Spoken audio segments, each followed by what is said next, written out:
So guys चलो यार start करते हैं। React JS interview questions beginner level. ठीक है, तो आपको अगर बिगनर लेवल के कॉन्सेप्ट्स आते हैं तो ये जो क्वेश्चंस है ना इनको आप इजीली आंसर कर पाओगे। ठीक है, बट मोस्टली ये क्वेश्चंस पूछे जाते हैं बिकॉज ये बेसिक फंडामेंटल्स है रिएक्ट जेएस का, right. So that's why these questions are important. ठीक है, तो चलो स्टार्ट करते हैं और इस सीट की लिंक मैं डिस्क्रिप्शन में डाल ही दूंगा तो आप इसे एक्सेस कर पाओगे। ठीक है, तो सबसे पहला क्वेश्चन देखते हैं, व्हाट इज़ रिएक्ट। रिएक्ट क्या होती है, ठीक है देखते हैं। React is an open source JavaScript library developed by Facebook for building user interfaces and mostly single page applications. It enables developers to create a reusable UI components. अब यहाँ पे ये क्वेश्चन मैंने इसलिए ऐड किया ना बिकॉज मोस्टली बिगनर ये समझते हैं कि रिएक्ट जैसे एक फ्रेमवर्क है, राइट।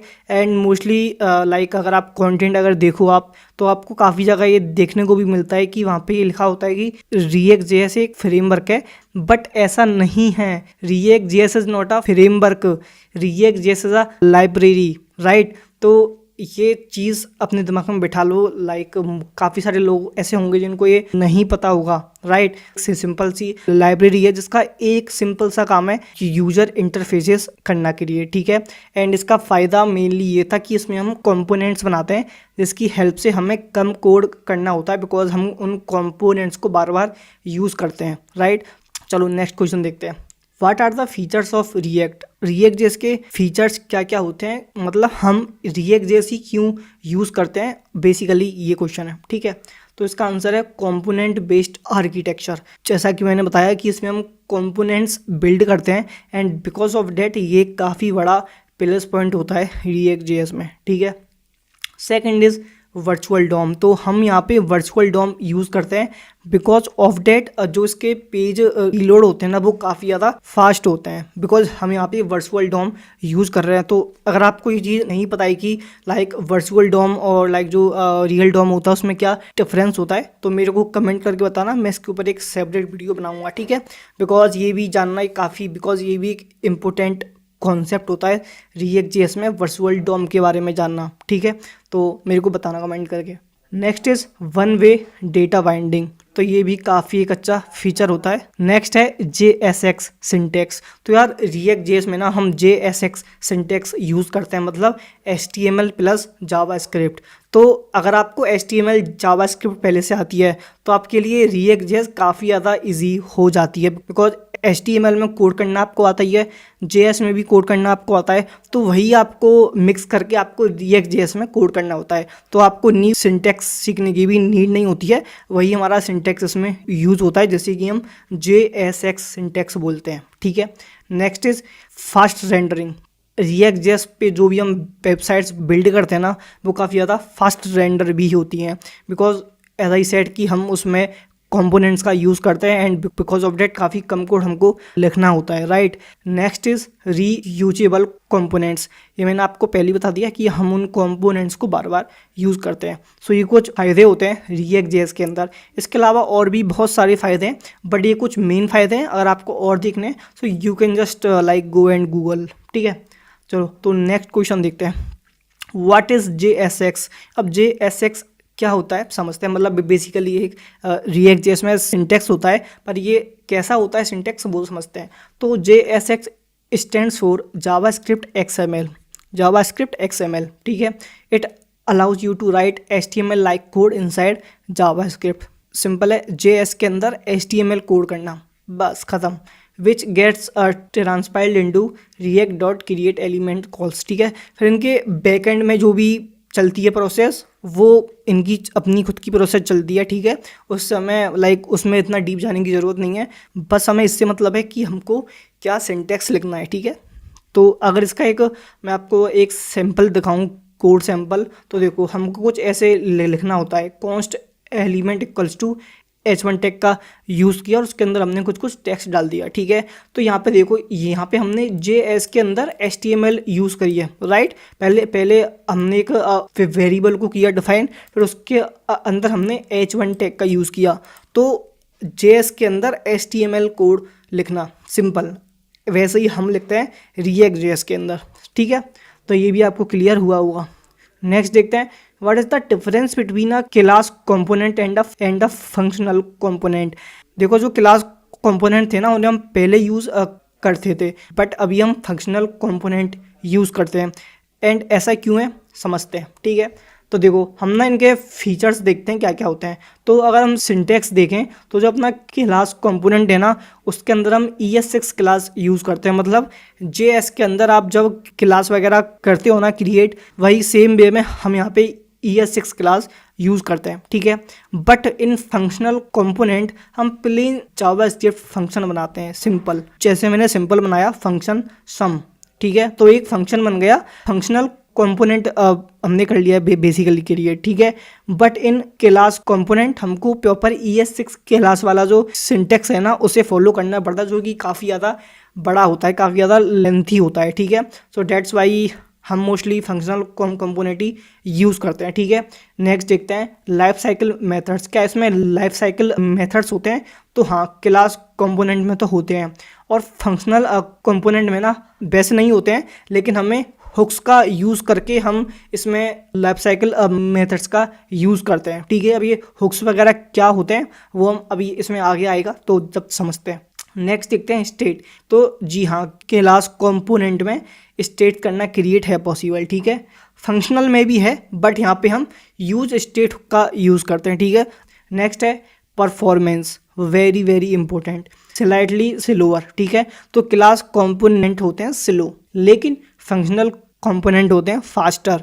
सो डेट्स वाई अभी आज के टाइम में ना मोस्टली 99.99% लोग जो कि रिएक्ट जेएस पे काम करते हैं वो फंक्शनल कंपोनेंट ही यूज़ करते हैं। क्लास कंपोनेंट बहुत ही कम यूज़ होता है, बिकॉज आप यहाँ पे डिफरेंस देख ही सकते हो, ठीक है। तो नेक्स्ट क्वेश्चन देखते हैं, what is a component in React. React JS में हम बार बार बात कर रहे हैं कंपोनेंट, लेकिन ये क्या होता है कंपोनेंट, समझते हैं। A component is a reusable piece of UI। There are 2 types. तो यहाँ पे भी ना 2 टाइप्स के कंपोनेंट्स होते हैं, class components and functional components, जो कि अभी हमने पहले यहाँ पे ऊपर बात कर लिया, ठीक है। Each component can maintain its own state and props, ठीक है। तो स्टेट का तो मैंने आपको भी बताया, ठीक है, यूज स्टेट हुक का यूज़ करके। एंड जो प्रॉप्स होते हैं ना ये अभी हम समझते हैं आगे क्या होते हैं, ठीक है। तो यार यहाँ पे सिंपल जो अपना कंपोनेंट है ना वो एक पीस ऑफ कोड होता है जिससे हम बार बार यूज़ करते हैं सेम टास्क को परफॉर्म करने के लिए, ठीक है, सिंपल है। नेक्स्ट देखते हैं, what is the virtual DOM. Virtual DOM क्या होता है? The virtual DOM is a light weight copy of the real DOM that React uses to detect changes and update the UI efficiently through the process called diffing, ठीक है। तो as I said कि जो virtual Dom है ना वो एक light weight copy होता है रियल डॉम का। डेट्स वाई ये काफ़ी कम स्पेस लेता है एंड काफ़ी फास्ट भी होता है, ठीक है। एंड इसकी हेल्प से हम सिंपल UI में चेंजेस करते हैं, ठीक है। एंड वो जो लाइक प्रोसेस है ना वो कैसे काम करती है, डेप्थ में उसका कैसे चीज़ें चलती हैं, अगर वो आपको जानना है तो कमेंट कर दो वर्चुअल डॉम। सो मैं उसके ऊपर एक नई वीडियो बना दूंगा, ठीक है। नेक्स्ट देखते हैं, what is the difference between state and props. State and props के बीच में क्या डिफरेंस होता है, ठीक है। तो जो अपने प्रॉप्स है ना वो होते हैं पास्ट फ्रॉम पेरेंट, ठीक है। तो जो हमारा पेरेंट कंपोनेंट है ना वहाँ पे हम प्रॉप्स को पास करते हैं, ठीक है। बट जो स्टेट है ना वो हम कंपोनेंट के अंदर ही करते हैं मैनेज, ठीक है। और जो हमारे प्रॉप्स हैं वो होते हैं रीड ओनली, तो we can not change them, ठीक है। बट इन स्टेट ये होते हैं mutable, so we can change the state, ठीक है। इन प्रॉप्स यहाँ पे हमारे फंक्शनल पैरामीटर्स होते हैं, ठीक है। इन स्टेट हमारे पास लोकल डेटा होता है, ठीक है। तो ये हमारा एक बेसिक सा होता है difference between state and props, ठीक है। अब इसको डेप्थ में हम और समझते हैं। What are props in React. Props का सिंपल मतलब आप ये बोल सकते हो शॉर्ट फॉर प्रॉपर्टीज, ठीक है। Are use to pass data from one component to other, they are read only and immutable, ठीक है। तो प्रॉप्स का सिंपल सा मतलब ये होता है ना कि हम डेटा को ना एक कंपोनेंट से दूसरे कंपोनेंट में पास करते हैं। सपोज मैंने एक पेरेंट कंपोनेंट बनाया एंड उसमें मैंने 2 वैल्यू पास की A और B, मतलब मैंने यहाँ पे डेटा पास कर दिया, ठीक है, ए और बी, और फिर मैंने इसका एक चाइल्ड कंपोनेंट बनाया जहाँ पर मुझे ये दोनों वैल्यू, ये जो डेटा है ना, ये चाहिए ए और बी का। तो वहाँ पे मैं अब ए और बी को करूँगा पास चाइल्ड कंपोनेंट में, कहाँ से, पेरेंट कंपोनेंट से। सो कुछ ऐसे काम करता है हमारा प्रॉप्स की, हमें एक कंपोनेंट का जो वो है ना डेटा, वो अगर अपने दूसरे कंपोनेंट को सेंड करना है तो वहाँ पे हम इसका यूज़ करते हैं, ठीक है। And the second important thing is they are read only. तो ये होते हैं हमारे प्रॉप्स, ठीक है। नेक्स्ट क्वेश्चन देखते हैं, how do you create a functional component. Functional component कैसे करते हैं क्रिएट, समझते हैं। जैसा कि मैंने बोला कि फंक्शनल कंपोनेंट का सिंपल मतलब होता है एक फंक्शन करना क्रिएट, ठीक है। तो यहाँ पर लिखा मैंने फंक्शन, और यहाँ पे मैंने कुछ भी नाम डाल दिया, सपोज मैंने डाला वेलकम, ठीक है। और फिर यहाँ पे मैंने अब प्रॉप्स पास कर दिया, ठीक है। और फिर यहाँ पे मैंने कुछ HTML का कोड लिख दिया, ठीक है। और यहाँ पे मैंने लिखा है props डॉट नेम, ठीक है। तो यहाँ पे जो ये जो नेम है ना, ये नेम मैंने पास किया है, और यहाँ पे अब मैं नेम को गेट कर रहा हूँ। तो अगर मैं यहाँ पे लिखूँगा props डॉट नेम, तो यहाँ पर मुझे अपना नेम मिल जाएगा, ठीक है। बिकॉज जो इसका पेरेंट कंपोनेंट होगा ना, वहाँ पर मैंने इसे ऐसा प्रॉप पास किया होगा। सो यहाँ पर अब मैं इसे ऐसे करूँगा गेट props डॉट नेम करके, और यहाँ पे मैं इसे यूज़ कर पाऊँगा, ठीक है। नेक्स्ट क्वेश्चन देखते हैं, what is the use state hook. Use state hook क्या होता है। Use state is a React hook that allows you to manage state in functional component. As I said कि यूज स्टेट हुक का use करके आप functional components के अंदर ना स्टेट को मैनेज करते हो, ठीक है। एग्जाम्पल से समझते हैं। मैंने जो आपको काउंटर वाला बताया था ना, तो वही हम देखते हैं, ठीक है। तो मैं लिखूँगा कॉन्स्ट, ठीक है। और मैंने यहाँ पे स्टेट के अंदर दो वैल्यू पास कर दी, एक तो काउंट, ठीक है। ये तो अपना जो काउंट है ना, ये अपना एक वेरिएबल है, ठीक है। और ये जो सेट काउंट है, इसे आप एक फंक्शन बोल सकते हो, ठीक है। तो काउंट और सेट काउंट, ठीक है। और इसमें हमने यूज स्टेट के अंदर बाय डिफ़ॉल्ट वैल्यू सेट कर दी है 0, ठीक है। तो मतलब अभी काउंट की वैल्यू कितनी है, 0। बट मैं जैसे ही उस काउंट वाली बटन पे करता हूँ ना क्लिक, तो ये जो सेट काउंट है ना, ये इस वैल्यू को अपडेट कर देगा, ठीक है। तो अगर मैंने किया एक बार प्रेस तो हो जाएगा 1, फिर मैंने एक बार और बटन पे क्लिक किया तो हो जाएगा 2, ऐसे ही 3, 4, 5, 6, ऐसे ये सेट काउंट है ना, ये जो अपनी वैल्यू है ना उसे अपडेट करता जाएगा, ठीक है। तो कुछ ऐसे काम करता है हमारा यूज स्टेट हुक। नेक्स्ट देखते हैं, what is the use effect hook. अब ये यूज स्टेट हुक तो हमने समझ लिया भैया, अब ये यूज इफेक्ट ये क्या होता है समझते हैं। Use effect let's you perform side effects like फैचिंग data directly in functional components, ठीक है। तो यूज इफेक्ट हुक है ना, उसका काम क्या होता है, जो हमारे साइड इफेक्ट होते हैं ना उनको लाइक एक तरीके से कंट्रोल करना, मैनेज करना, ठीक है। तो यहाँ पे एग्जाम्पल से समझते हैं। सपोज मैंने यहाँ पे एक यूज इफेक्ट हुक बनाया, ठीक है। इसके अंदर मैंने सिंपल पास कर दिया console dot log component mounted, ठीक है। तो यहाँ पे बैकएंड में ना जो हमारा डेटा है ना वो फैच होके आ रहा होगा, ठीक है। तो ये जो अपना साइड से जो काम हो रहा है, जैसे कि डेटा वगैरह फैच करना, उससे हम यहाँ पे एक्सेस कर सकते हैं यूजिंग यूज इफेक्ट, ठीक है। तो उसके लिए यहाँ पे मेरे को सिंपल एक इस टाइप से एक एम्प्टी ऑब्जेक्ट यहाँ पे करना पड़ेगा क्रिएट, ठीक है। तो कुछ जैसे काम करता है अपना यूज इफेक्ट, ठीक है। नेक्स्ट देखते हैं, what is the key prop in list, ठीक है। तो जो हमारी लिस्ट होती है ना उसके अंदर की प्रॉप क्या होता है समझते हैं। The key prop helps React identify which items have changed, are added or removed in a list, it should be unique, ठीक है। तो यहाँ पे एग्जांपल से समझते हैं, ठीक है। तो मैंने यहाँ पे यूज़ किया मैप फंक्शन। तो हमने यहाँ पे लिखा आइटम्स डॉट मैप, आइटम के अंदर हमने किया li, की के अंदर item dot I D and item dot name, ठीक है। तो यहाँ पे जो की वाला वो है ना प्रॉप, इससे हमें ना हर एक पार्टिकुलर जो हमारी लिस्ट आइटम होते हैं ना उनका एक्सेस मिलता है, ठीक है। सपोज मेरी लिस्ट में 5, 10, 15, 20 अलग अलग हैं आइटम्स, ठीक है। तो अगर मुझे सबका एक्सेस चाहिए तो वहाँ पे हम ये जो की है ना इसका यूज़ करके हम उन्हें एक्सेस कर पाते हैं। नेक्स्ट क्वेश्चन देखते हैं, व्हाट इज़ कंडीशनल रेंडरिंग, ठीक है। समझते हैं, you can render elements conditionally using JavaScript logic, ठीक है।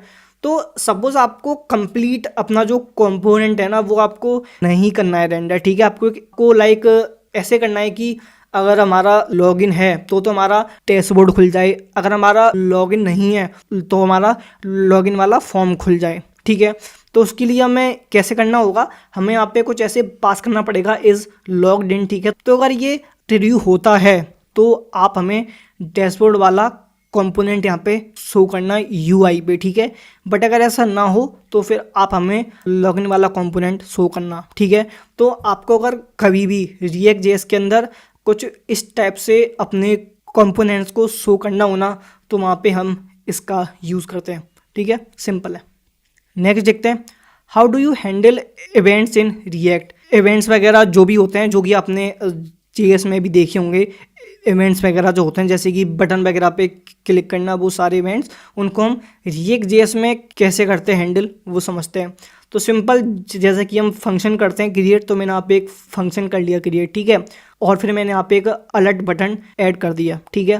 तो अब मैं यहाँ पे अपना बटन बनाऊंगा, बटन के अंदर मैं सिंपल अपना टेक्स्ट लिखूंगा क्लिक मी, ठीक है। अब यहाँ पे मेरे को यूज़ करना है ऑन क्लिक, ठीक है। और ऑन क्लिक के अंदर ना जो भी मेरा फंक्शन है ना वो मुझे यहाँ पे पास करना है। सपोज मैंने बनाया हैंडल क्लिक, ठीक है। तो मैं हैंडल क्लिक यहाँ पे पास करूँगा, जो कि हम यहाँ पे पहले ही हमने यहाँ पे किया हुआ है, ठीक है। फंक्शन हैंडल क्लिक और यहाँ पे बटन क्लिक, ठीक है। नेक्स्ट देखते हैं, what is the difference between controlled and uncontrolled components, ठीक है। तो सबसे पहले हम कंट्रोल्ड कंपोनेंट्स की बात करते हैं। Form data is handled bye React state. तो इसके अंदर अपना जो भी फॉर्म का वो होता है ना डेटा, उसको हम रिएक्ट स्टेट की हेल्प से ही हैंडल करते हैं। जैसे सपोज मैंने एक इनपुट फील्ड बनाया नेम वाला, ठीक है। तो उसको मैं रिएक्ट स्टेट का यूज़ करके मैं उसे मैनेज करूँगा, लाइक जैसे नेम और सेट नेम। तो यहाँ पे हम रिएक्ट स्टेट का यूज़ कर रहे हैं, ठीक है। नेक्स्ट है, उसके अंदर हम form data is handled by the DOM. इसके अंदर जो अपना फॉर्म का है ना डेटा, उसे हम डॉम की हेल्प से करते हैं कंट्रोल। तो वो डॉम की हेल्प से ही होता है हैंडल, सो डेट्स वाई वो थोड़ा सा अनकंट्रोल्ड होता है, ठीक है। सो ये अपना सिंपल सा एक डिफरेंस होता है इनके बीच में, ठीक है। नेक्स्ट देखते हैं, what is the purpose of use ref. ये जो यूज़ रेफ हुक है ना, तो ये काम क्या होता है इसका, ये मोस्टली क्वेश्चंस पूछ लेते हैं लोग, ठीक है। Use ref gives you a mutable reference to a DOM element or a value that persist across renders, ठीक है। तो देखो, यूज़ रेफ का यूज़ हम तब करते हैं जब हमें री रेंडर करने से बचना हो, ठीक है। मैं आपको इसे एक एग्जांपल से करता हूँ एक्सप्लेन। हम जब भी यूज़ स्टेट का यूज़ करते हैं ना, तब जो हमारी वेबसाइट होती है ना वो री रेंडर होती है, जो हमारे कंपोनेंट्स होते हैं वो री रेंडर होते हैं, राइट। बट हमें हर बार री रेंडर करने की ज़रूरत नहीं होती है, राइट। हम जब भी कुछ वैल्यू चेंज करते हैं तभी हमें री रेंडर करना पड़ता है। बट काफ़ी बार ऐसा होता है कि हमें री रेंडर करने की नीड ही नहीं होती है। तो वहाँ पे यूज़ स्टेट ना यूज़ करके हम यूज़ रेफ का यूज़ करते हैं। इससे ये होता है कि इससे हम जो भी अपना डॉम के एलिमेंट्स हैं ना उन्हें ईजिली एक्सेस कर पाते हैं, और यहाँ पे री रेंडर की भी कोई टेंशन नहीं है, ठीक है। इसका मैं अगर आपको बेस्ट एग्जांपल में बताऊं तो जैसे हमने एक इनपुट फील्ड बनाया, ठीक है। तो मैं उस इनपुट फील्ड पे जैसे ही अपना माउस कर्सर लेके जाऊंगा उस पर मैं करूँगा क्लिक, मतलब उस पर मैं फोकस कर रहा हूँ, ठीक है। तो जैसे ही मैं उस पर फोकस करूँ तो उसमें कुछ यूआई में चेंज हो जाए। सपोज उसका जो कलर है ना वो थोड़ा सा डार्क हो जाए, या फिर जो भी हम चाहें वो चेंज कर सकते हैं। तो यहाँ पे ये होगा कि वो करने पर ना जो हमारा री रेंडर है ना वो होने से बच जाएगा, राइट, बिकॉज वहाँ पे हमें उसकी नीड ही नहीं है, ठीक है। सो डेट्स वाई वहाँ पे हम यूज़ रेफ का यूज़ करते हैं, ठीक है। नेक्स्ट क्वेश्चन देखते हैं, what are fragments in React. Fragments क्या होते हैं रिएक्ट जेएस में, समझते हैं। Fragments let you return multiple elements without a parent wrapper, ठीक है। तो आपको अगर रिएक्ट जेएस आती है तो आपको ये पता होगा कि हम रिएक्ट जेएस में जो भी अपना लाइक जो भी अपना HTML वाला वो करते हैं ना कोड, उसमें हमको एक पेरेंट रैपर करना ही होता है क्रिएट, या तो आप एक टिप कर दो क्रिएट और उसके अंदर अपना कंप्लीट कोड लिखो। तो एक पेरेंट टिप होना ही चाहिए उसके अंदर, फिर आप जो मर्जी जितने मर्जी एलिमेंट बनाओ उससे कोई फ़र्क नहीं पड़ता, बट एक पेरेंट एलिमेंट होना ही चाहिए। तो यहाँ पे जो अपना फ्रेगमेंट है ना, इसका मतलब ये होता है कि जब हम सिंपल ये ओपन एंड कर ली HTML एलिमेंट बना दें और उसके अंदर फिर हमें अपना जो भी कोड करना है हम वो कोड कर लें। बिकॉज हम सपोज अगर मैं ये सपोज आई डोंट वांट कि हम यहाँ पे कोई भी div because suppose I don't want कि हम यहाँ पे कोई भी डिव वगैरह बनाएं, तो यहाँ पे ये एक ऑप्शन होता है मेरे पास कि मैं एक एम्प्टी एलिमेंट यहाँ पे कर लूँ क्रिएट, और इसके अंदर मैं जो मर्जी जितनी मर्जी एलिमेंट डालना चाहूँ तो वो मैं डाल सकता हूँ, वो अच्छे से काम करेगा। ठीक है, तो ये इसी चीज़ को कहते हैं हम फ्रेगमेंट्स। ठीक है, तो ये आपको समझ आया होगा, काफ़ी सिंपल। नेक्स्ट क्वेश्चन देखते हैं। अटर हायर ऑर्डर कंपोनेंट्स HOC क्या होते हैं समझते हैं। HOCs are functions that take a component and return a new component with functionality। ठीक है, तो काफ़ी ज़्यादा सिंपल है। हमारे जो HOCs होते हैं ना, हाई ऑर्डर कंपोनेंट्स, वो ऐसे फंक्शंस होते हैं जिनके अंदर जो अपना पहला वाला कोड है ना होता ही होता है उनके अंदर, बट हम उसमें कुछ और न्यू फीचर्स ऐड करते हैं, तो वो कंप्लीट जो अपना फंक्शन होता है ना उससे हम कहते हैं हायर ऑर्डर कंपोनेंट। ठीक है, सिंपल है। नेक्स्ट देखते हैं what is a react router, very very important. ठीक है, react router client side routing in React applications, it allows navigation between views. Simple सा मतलब है, अगर हमको मल्टी पेज वेबसाइट करनी है क्रिएट, तो वहाँ पे हमें रिएक्ट राउटर यूज़ करना ही पड़ेगा, बिकॉज इसकी हेल्प से ही हम एक पेज से दूसरे पेज पे स्विच कर पाएंगे। ठीक है, सपोज मुझे 5 पेज की वेबसाइट करनी है create, home, about, contact and 2 section और ले लो आप। ठीक है, तो मुझे अगर home page say about page पे स्विच करना है ना, तो मेरे को रिएक्ट राउटर यूज़ करना ही पड़ेगा, बिकॉज इसकी हेल्प से ही मैं एक पेज से दूसरे पेज पे एक पाथ से दूसरे पाथ पे स्विच कर पाऊँगा। सो डेट्स वाई यहाँ पे हमें रिएक्ट राउटर यूज़ करना ही पड़ता है। ठीक है, तो यहाँ पे इसका कोड कैसा होता है वो समझते हैं।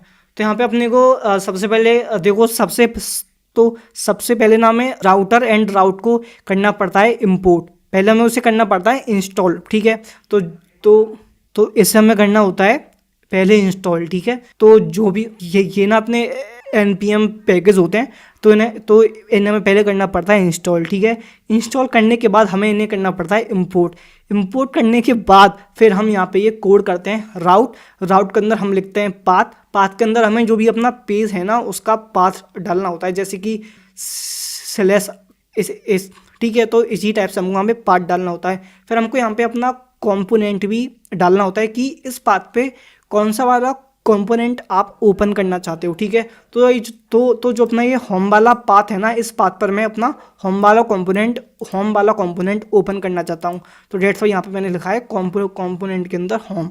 ठीक है, तो कुछ ऐसे काम करता है हमारा रिएक्ट राउटर। ठीक है, नेक्स्ट क्वेश्चन देखते हैं। How do you pass data between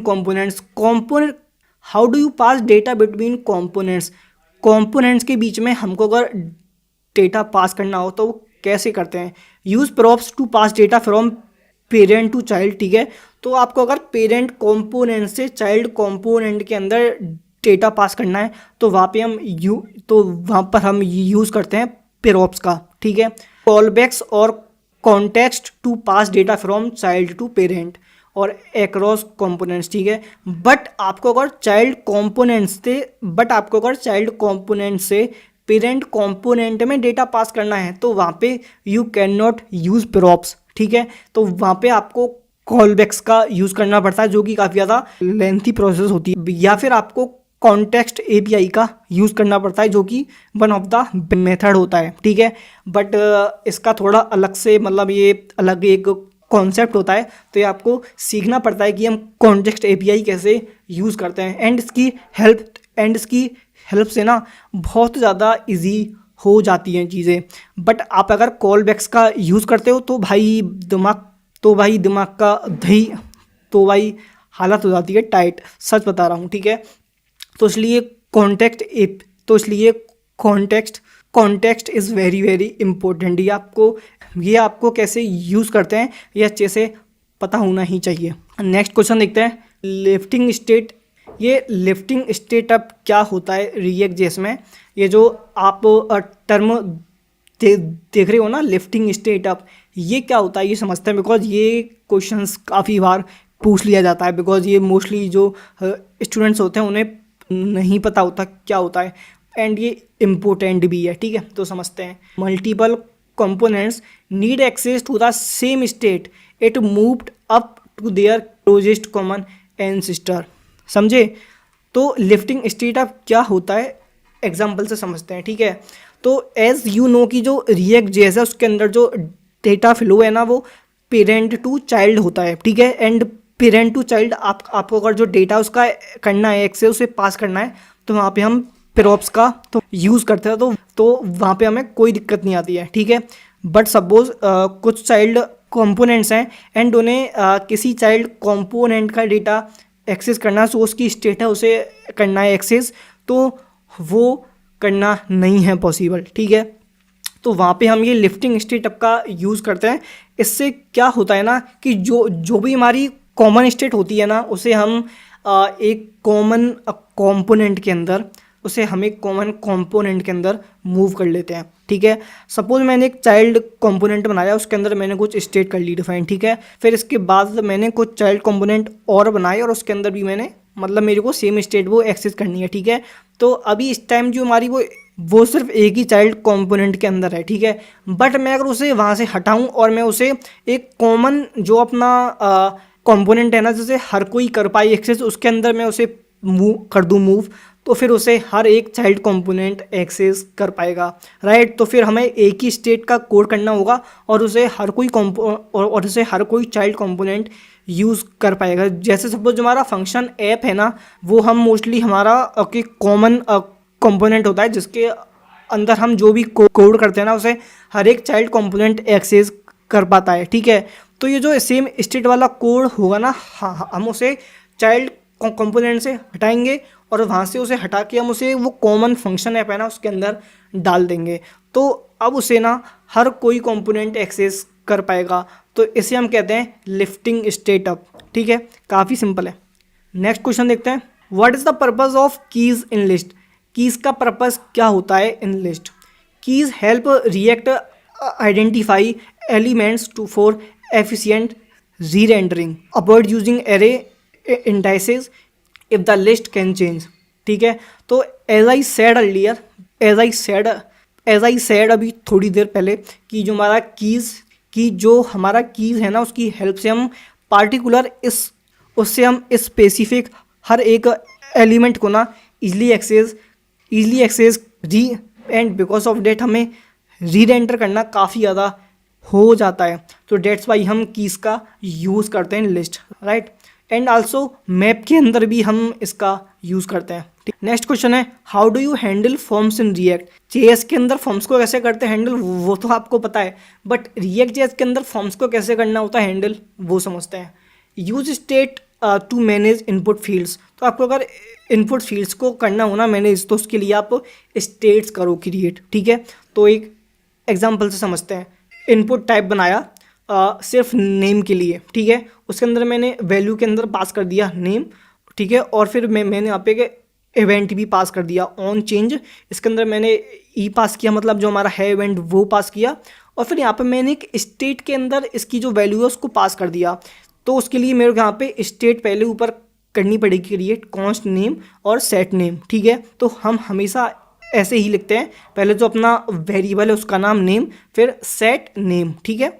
और फिर यूज स्टेट के अंदर मैंने उसे और फिर यूज स्टेट मैंने लिखा और फिर मैंने उसे छोड़ दिया खाली, बिकॉज अभी हमारे पास कोई भी वैल्यू नहीं है, यूज़र होगा वो इनपुट फील्ड के अंदर जो भी वैल्यू लिखेगा वो वैल्यू हमें यहाँ पे आके सेव करनी है, ठीक है। तो मैंने किया set name E dot target dot value, मतलब जो मेरा इनपुट फील्ड है उसके अंदर जो भी वैल्यू टाइप होके आए उसे आप यहाँ से उठाओ और उठा के आप ये जो हमारी नेम वाली स्टेट है ना इसके अंदर आप इसे सेव कर लो, अपडेट कर लो, ठीक है। तो कुछ ऐसे काम करता है हमारा स्टेट्स का यूज़ करके ना, हम कुछ ऐसे अपने जो फॉर्म्स होते हैं उनके जो अपने फॉर्म्स होते हैं उनको हम हैंडल करते हैं, ठीक है, सिंपल है, ठीक है। नेक्स्ट क्वेश्चन देखते हैं, what is the role of default props. Default props क्या होते हैं समझते हैं। They provide fallback values for props where none are supplied, ठीक है। सपोज एक डिफ़ॉल्ट प्रॉप है, ठीक है, अगर हमने वो प्रॉप है उसके अंदर कोई भी वैल्यू पास नहीं किया ना तो वहाँ पे हमें एक फॉलोबैक वैल्यूज़ मिलती है ऑटोमेटिकली, ठीक है। तो उसके लिए ना हमको यहाँ पे यूज़ करना पड़ता है कंपोनेंट डॉट डिफ़ॉल्ट प्रॉप्स, इसके अंदर फिर हमें जो भी वैल्यू पास करनी है we can easily pass the value, ठीक है। तो बेसिकली ये हमारे बाई डिफ़ॉल्ट प्रॉप्स होते हैं जिसके अंदर हम लाइक अपनी मर्जी से कोई भी वैल्यू पास कर सकते हैं। जब कोई भी वैल्यू अगर कोई वैल्यू आप पास कर रहे हो अपने, अगर कोई वैल्यू आप कर रहे हो पास तो वो पास होगी। बाई चांस अगर कोई वैल्यू पास ना हो उस टाइम पे ये वाली वैल्यू अपने आप पास हो जाएगी, ऑटोमेटिक पास हो जाएगी, ठीक है। तो ये काम होता है इसका।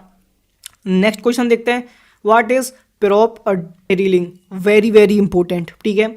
Passing data through multiple levels of components unnecessarily can be avoided using context API.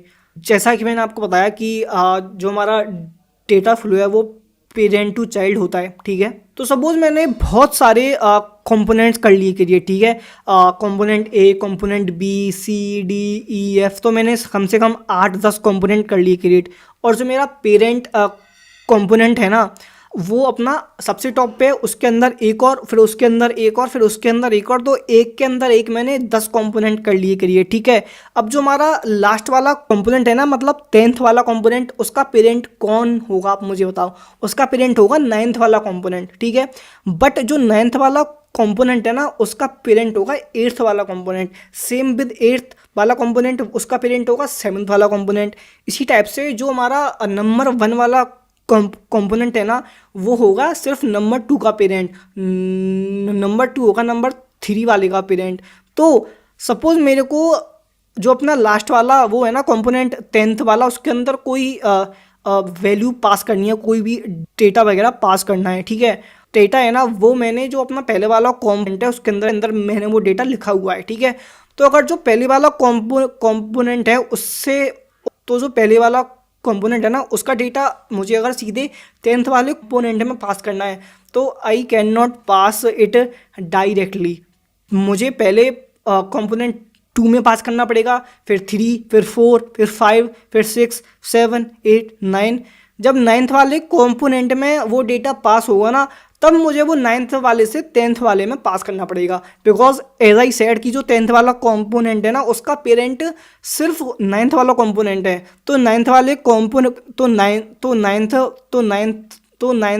Ninth वाले कंपोनेंट में जब डेटा पास होगा तभी मैं उसे 10th वाले में पास कर पाऊंगा। और जो 9th वाला है उसमें पास करने के लिए मेरे को 8th वाले में पास करना पड़ेगा। तो ये एक चेन सी बन गई। एंड मुझे सिर्फ 10th वाले कंपोनेंट में ही डेटा पास करना था। बिकॉज ऑफ डेट मुझे हर एक कंपोनेंट में वो डेटा पास करना पड़ा है जो कि मुझे करना ही नहीं था। तो ये मतलब एक तरीके से मेरे को इसकी नीड ही नहीं थी, मुझे फालतू में ये करना पड़ा। तो इसी को हम कहते हैं प्रॉप ड्रिलिंग, कि हम फालतू में ही हर एक कंपोनेंट में डेटा पास करते जा रहे हैं। हमें उसकी, इसे अगर ठीक करना हो ना, इसे ठीक करने के लिए काम आता है context API. Context API is very very important. अगर आपको ये लाइक जो मैंने अभी आपको बताया सीन, इससे आपको अगर सेफ रहना है, इससे आपको अगर बचना है तो आपको कॉन्टेक्स्ट एपीआई यूज़ करनी पड़ती है, कॉन्टेक्स्ट एपीआई का यूज़ करना पड़ता है। एंड ये कॉन्टेक्स्ट एपीआई क्या होता है नेक्स्ट क्वेश्चन में समझते हैं। तो अब समझते हैं context API, a way to pass data component tree without manually passing props at every level. जैसा कि मैंने आपको बताया अभी कि हमको हर एक लेवल पे ना जो अपने हैं प्रॉप्स उनको पास करना पड़ता है। बट कॉन्टेक्स्ट एपीआई का यूज़ करके हमें ये सब कुछ करने की कोई ज़रूरत नहीं है, ठीक है। हमें सिर्फ एक बार डेटा पास करना पड़ेगा और हम उसे किसी भी कंपोनेंट में इजीली एक्सेस, तो कुछ ऐसे, तो डेट्स वाई कॉन्टेक्स्ट एपीआई इतनी ज़्यादा यूज़ होती है, एंड ये आपको यूज़ करनी आनी ही चाहिए, बिकॉज ये जो सीन है ना, ये मोस्टली होता ही होता है, ठीक है। जब भी आप कोई वेबसाइट वगैरह बनाते हो ये होता ही होता है, एंड वहाँ पे आप अगर ये वाला कुछ सीन कर रहे हो कि आप सब में पास कर रहे हो, तो that's not a good thing, ठीक है। कॉन्टेक्स्ट एपीआई अच्छे से आनी ही चाहिए। यहाँ पे मैंने आपको अभी सिर्फ बेसिक बताया है, आपको जैसे और डेप्थ में जानना है तो you can just go and आप सर्च करके देख सकते हो, आपको कंप्लीट कोड वगैरह कैसे करना होता है वो सब कुछ मिल जाएगा। अगर तुम चाहते हो कि मैं इसके ऊपर एक कंप्लीट बनाऊं वीडियो, तो कमेंट करके बोल देना, मैं इसके ऊपर एक वीडियो भी बना दूंगा, ठीक है। नेक्स्ट क्वेश्चन देखते हैं, what does memoisation in React. Memoisation क्या होता है रिएक्ट जेएस में, देखते हैं। बिकॉज जेएस में क्या होता है वो तो हमने पहले भी देखा हुआ, बट ये रिएक्ट जेएस में भी होता है, समझते हैं क्या होता है। React dot memo and use memo optimize performance by avoiding unnecessary rerenders, ठीक है। रिएक्ट डॉट मेमो कैसे काम करता है वो एक एग्जाम्पल से समझते हैं, ठीक है। बिकॉज अपन तो एग्जाम्पल से ही समझते हैं सब चीज़, ठीक है। तो देखो, सपोज कंपोनेंट है और उसके अंदर आप हर बार सेम प्रॉप पास कर रहे हो और हर बार उसका सेम आउटपुट आपको देखने को मिल रहा है। तो यहाँ पे भी ना, यहाँ पे जब भी आपका प्रॉप पास होगा और आपको मिलेगा आउटपुट, तो हर बार आपका वो कंपोनेंट री-रेंडर होगा, जबकि इसकी नीड ही नहीं है। अगर आप यहाँ पे रिएक्ट डॉट मेमो का यूज़ करते हो, यहाँ पे क्या होगा कि जो आपका है ना प्रॉप, वो सिर्फ एक ही बार पास होगा, और वो जब भी पास होगा तो ये जो अपना रिएक्ट डॉट मेमो है ना, बैकएंड में ना चेक करता है, एक शैलो कॉपी चेक करता है कि क्या जो प्रॉप पास हुआ है वो सेम है। अगर वो सेम है तो वो जो है ना आउटपुट, आपका वो आउटपुट मिलता है देखने को हमारा कंपोनेंट, बट जो हमारा कंपोनेंट है वो री-रेंडर होने से बच जाता है, राइट। तो कुछ ऐसे काम करता है हमारा रिएक्ट डॉट मेमो, एंड इसे हमें कब यूज़ करना होता है, हमेशा याद रखना। अगर जो आपका कंपोनेंट है उसके अंदर आप प्रॉप पास कर रहे हो बार बार और आपको सेम मिल रहा है आउटपुट, वहाँ पे हम रिएक्ट डॉट मेमो का यूज़ करते हैं, बिकॉज उसकी हेल्प से हमें री-रेंडर करने से हम बच जाते हैं, ठीक है। और इसका मैं आपको अगर एक और यूज़ केस बताऊं, तो जो भी हमारे चाइल्ड कंपोनेंट्स होते हैं ना, सपोज उसके अंदर हम कोई प्रॉप पास कर रहे हैं अपने पेरेंट कंपोनेंट से, ठीक है। तो हर बार सेम प्रॉप पास हो रहा है, ठीक है। तो हर बार सेम प्रॉप पास हो रहा है, तो हमें भाई साहब बार बार री रेंडर करने की क्या ही ज़रूरत है, ठीक है। तो वहाँ पे हम यूज़ करते हैं रिएक्ट डॉट मेमो का, ठीक है। और मैंने यहाँ पे आपको कोड इसलिए नहीं यहाँ पे लिखा है कि आप एक बार जाओ खुद से और जा करके कोड को देखो कि यार इसका जो सिंटैक्स है वो कैसे होता है, कैसे काम करता है। बिकॉज यहाँ पे अगर मैं आपको सब कुछ बता दूँ तो फिर आप अभी तो आपको लगेगा कि हाँ मेरे को समझ आ रहा है, फिर आप बाद में भूल जाओगे, ठीक है। तो मैंने आपको यहाँ पे जो कॉन्सेप्ट है ना वो आपको मैंने यहाँ पे समझा दिया है। अब जो इसका कोड है कि ये कैसे हमको करना होता है, कैसे लिखते हैं, तो वो आप एक बार अपने आप से जाके देखना। मैं सिर्फ इसकी बात नहीं कर रहा हूँ, मैंने जो भी पहले भी आपसे किए ना डिस्कस, जैसे कि कॉन्टेक्स्ट एपीआई और इससे पहले भी, सबका एक बार जा कर के कोड देखना कि यार कैसे काम करते हैं ये चीज़ें, कैसे चलती हैं। फिर अगर समझ ना आए तो बताना, तो फिर मैं बताऊंगा, बट अपने आप से जाके देखना, तभी अच्छे से दिमाग में वो चीज़ बैठ पाएगी, वरना भूल जाओगे। तो next is what are pure components. Pure components that only re-render when props or state change. Components जो सिर्फ स्टेट चेंज होने पे या फिर प्रॉप चेंज होने पे ही री-रेंडर होते हैं, उन्हें हम कहते हैं प्योर कंपोनेंट्स। ये तो बहुत ही ज़्यादा सिंपल है, ठीक है। इसको मेरे को दोबारा बताने की। नेक्स्ट क्वेश्चन देखते हैं, what is reconciliation in React. The process of comparing the new virtual DOM with the previous one and applying only the differences. तो इसे हम ये जो टर्म है हमारा, इस टर्म का नाम देते हैं, ठीक है। जो कि मैंने आपको ये बताया कि जो हमारा वर्चुअल डॉम है ना, जो रिएक्ट जेएस के अंदर वर्चुअल डॉम का ही यूज़ होता है, ना कि रियल डॉम का। जैसे मैं एंगुलर जेएस की बात करूँ तो उसके अंदर ना रियल डॉम का यूज़ करते हैं। बट रिएक्ट में हम वर्चुअल डॉम यूज़ करते हैं जो कि काफ़ी ज़्यादा लाइट वेट होता है और उसका कॉपी होता है सेम टू सेम, ठीक है। एंड इसकी हेल्प से हम जो अपना UI है उसमें चेंजेस करते हैं। सो डेट्स वाई हमारी रिएक्ट इतनी फास्ट भी होती है, ठीक है। तो ये जो अपनी पूरा प्रोसेस है ना, इसी को हम कहते हैं रिकॉन्किलेशन।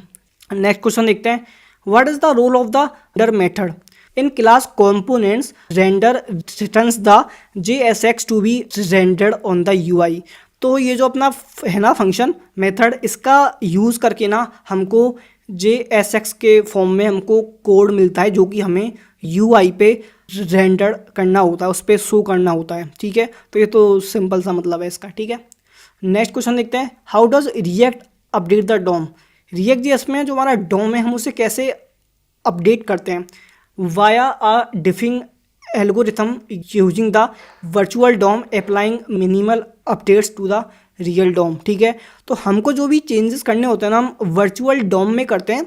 रियल डॉम हमारा सेम वैसा का वैसा ही रहता है, उसमें हम काफ़ी मिनिमल चेंजेस करते हैं, तो काफ़ी ज़्यादा लाइक रिक्वायर्ड होते हैं, वही हम चेंजेस करते हैं। बाकी जो भी हमारे चेंजेस होते हैं हम वर्चुअल डॉम में ही करते हैं और उन्हीं को हम अपने UI पे शो करते हैं। नेक्स्ट क्वेश्चन देखते हैं, what is a single page application SPA। Single page application का क्या मतलब है, an app that loads a single HTML page and dynamically without refreshing, ठीक है। तो रिएक्ट JS को ना हम mostly single page application build करने के लिए ही यूज़ करते हैं, ठीक है। तो सिंगल पेज एप्लीकेशन का मतलब सिंपल सा ये है कि हमारा ना एक ही पेज होता है जिस पे जो भी हमारा पूरा का पूरा कंटेंट है ना वो एक ही बार में लोड होता है, ठीक है। जो हमारा HTML का कोड है वो सिर्फ एक ही बार लोड होता है। जो भी हमारा उस पर है ना कंटेंट, वो हमारा सिर्फ हमें जो कंटेंट हमको चेंज करना है ना, सिर्फ वही पार्टिकुलर कंपोनेंट अपना रिफ्रेश होता है। बाकी पूरी वेबसाइट सेम टू सेम वैसे ही रहती है। सो इसके लिए हम रिएक्ट JS का यूज़ करते हैं, बिकॉज यू नो कि रिएक्ट JS में हम कंपोनेंट्स का यूज़ करते हैं एंड उनका यूज़ करके ना हमें कंप्लीट वेबसाइट को बार बार लोड करने की नीड नहीं होती है, सिर्फ वो पार्टिकुलर कंपोनेंट को ही हम बार बार लोड करते हैं जिसकी हमें पड़ती है ज़रूरत, ठीक है। तो डेट्स वाई यहाँ पे हम सिंगल पेज एप्लीकेशन का रिएक्ट JS की हेल्प से हम बिल्ड करते हैं। Browsers read JSX, no JSX needs to be transpiled into regular using tools like Babel, ठीक है।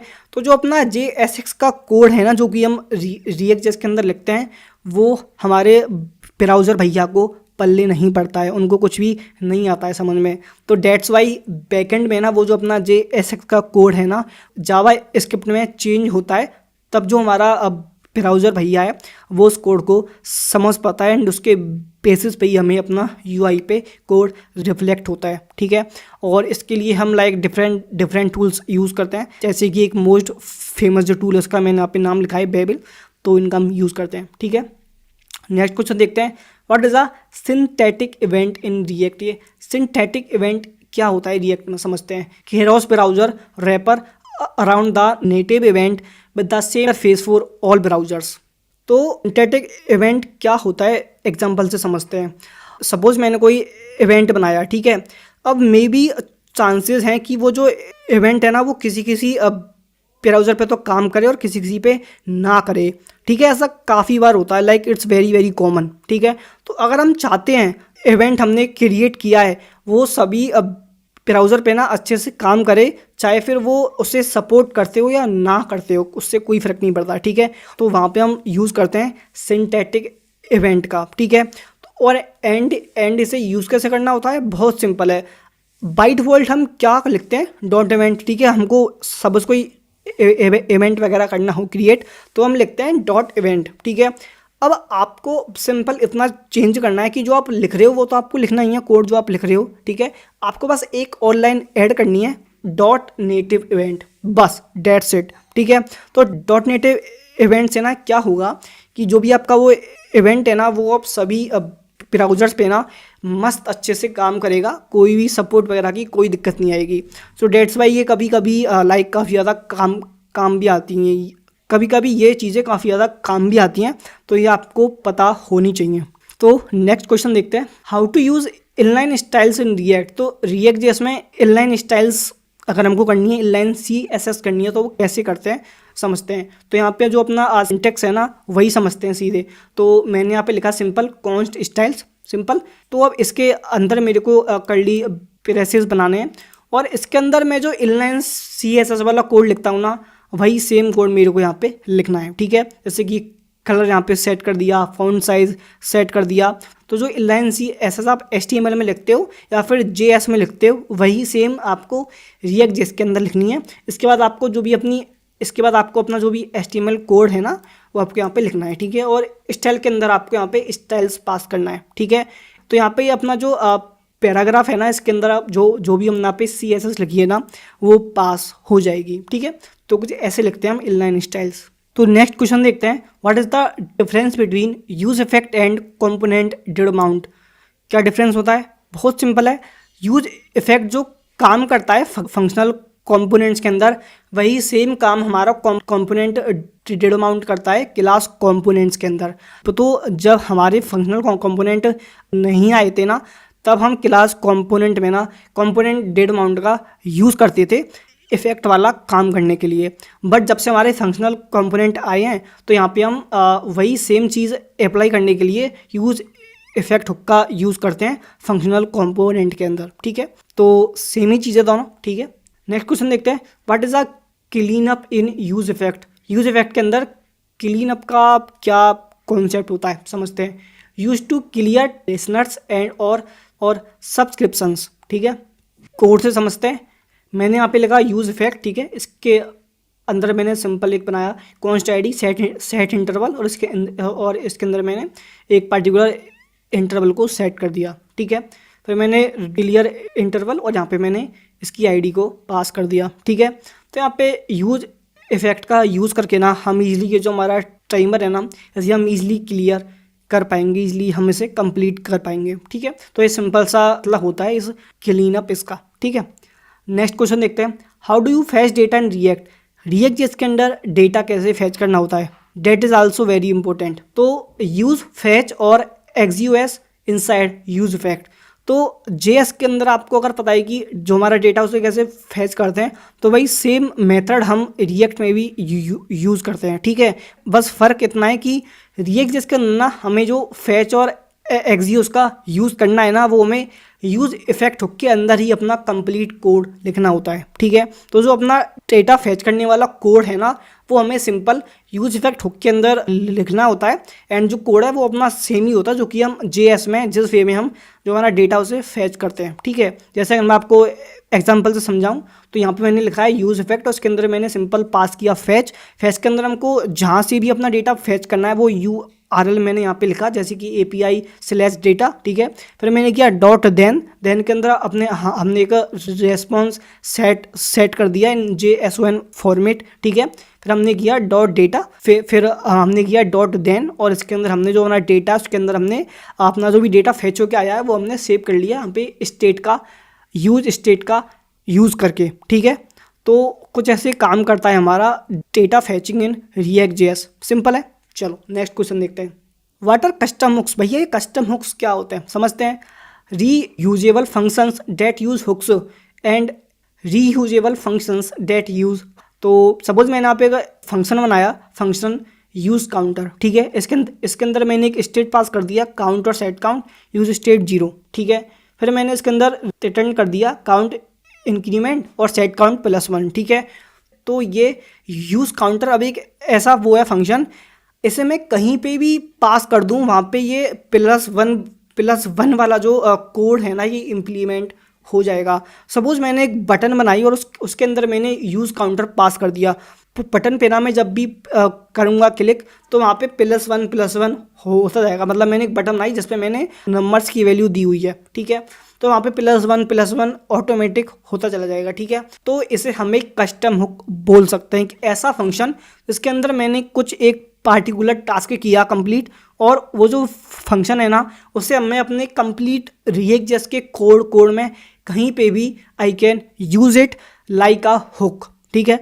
तो इससे ही हम कहते हैं कस्टम हुक। मतलब आप खुद का एक फंक्शन करते हो क्रिएट और उसके अंदर आप एक कुछ भी टास्क करते हो perform and then you can implement it on any component in your React.js code. Next question देखते हैं, controlled components in a form, ठीक है। तो फॉर्म है elements whose values are controlled by React state. तो मैंने सपोज कोई form बनाया एंड उसके अंदर मैंने एक इनपुट फील्ड बनाया, उसको मैंने स्टेट की हेल्प से उसे मैंने उसकी जो वैल्यू है उसे मैंने वहाँ पे सेव कर लिया, ठीक है। तो अब वो पूरे मेरे उसमें होगा कि मैं जो भी वैल्यूज़ उसे इनपुट फील्ड के अंदर लिख रहा हूँ ना, उसे मुझे कैसे यूज़ करना है, बिकॉज मैंने उसे अपनी स्टेट के अंदर सेव कर लिया। अब उसे कहाँ पे यूज़ करना है, कैसे यूज़ करना है, उसका पूरा कंट्रोल मेरे पास होगा। तो इसी को हम कहते हैं कंट्रोल्ड कंपोनेंट्स, ठीक है। नेक्स्ट देखते हैं what is lazy loading in React. Very very important, lazy loading very very important, ठीक है। A way to load components only when needed. हमको जब भी किसी भी कंपोनेंट की नीड होगी हम तभी उसे लोड करेंगे, वरना हम उसे लोड नहीं करेंगे। सिंपल है। सपोज मेरी जो है मेरी वेबसाइट उसमें 10 कंपोनेंट्स बने हुए हैं, ठीक है।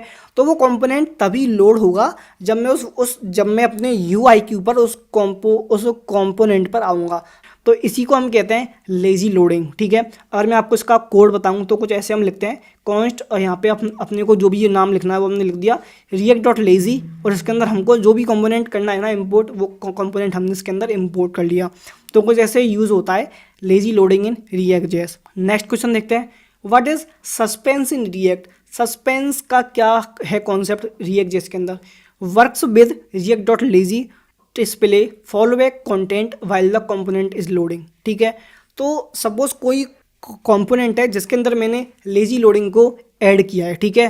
तो जिस टाइम पर वो कंपोनेंट अपना लोड होगा ना, उस टाइम पे जो भी अपना फॉलोबैक कंटेंट होगा वो अपने को पहले ही डिस्प्ले हो जाएगा, ठीक है।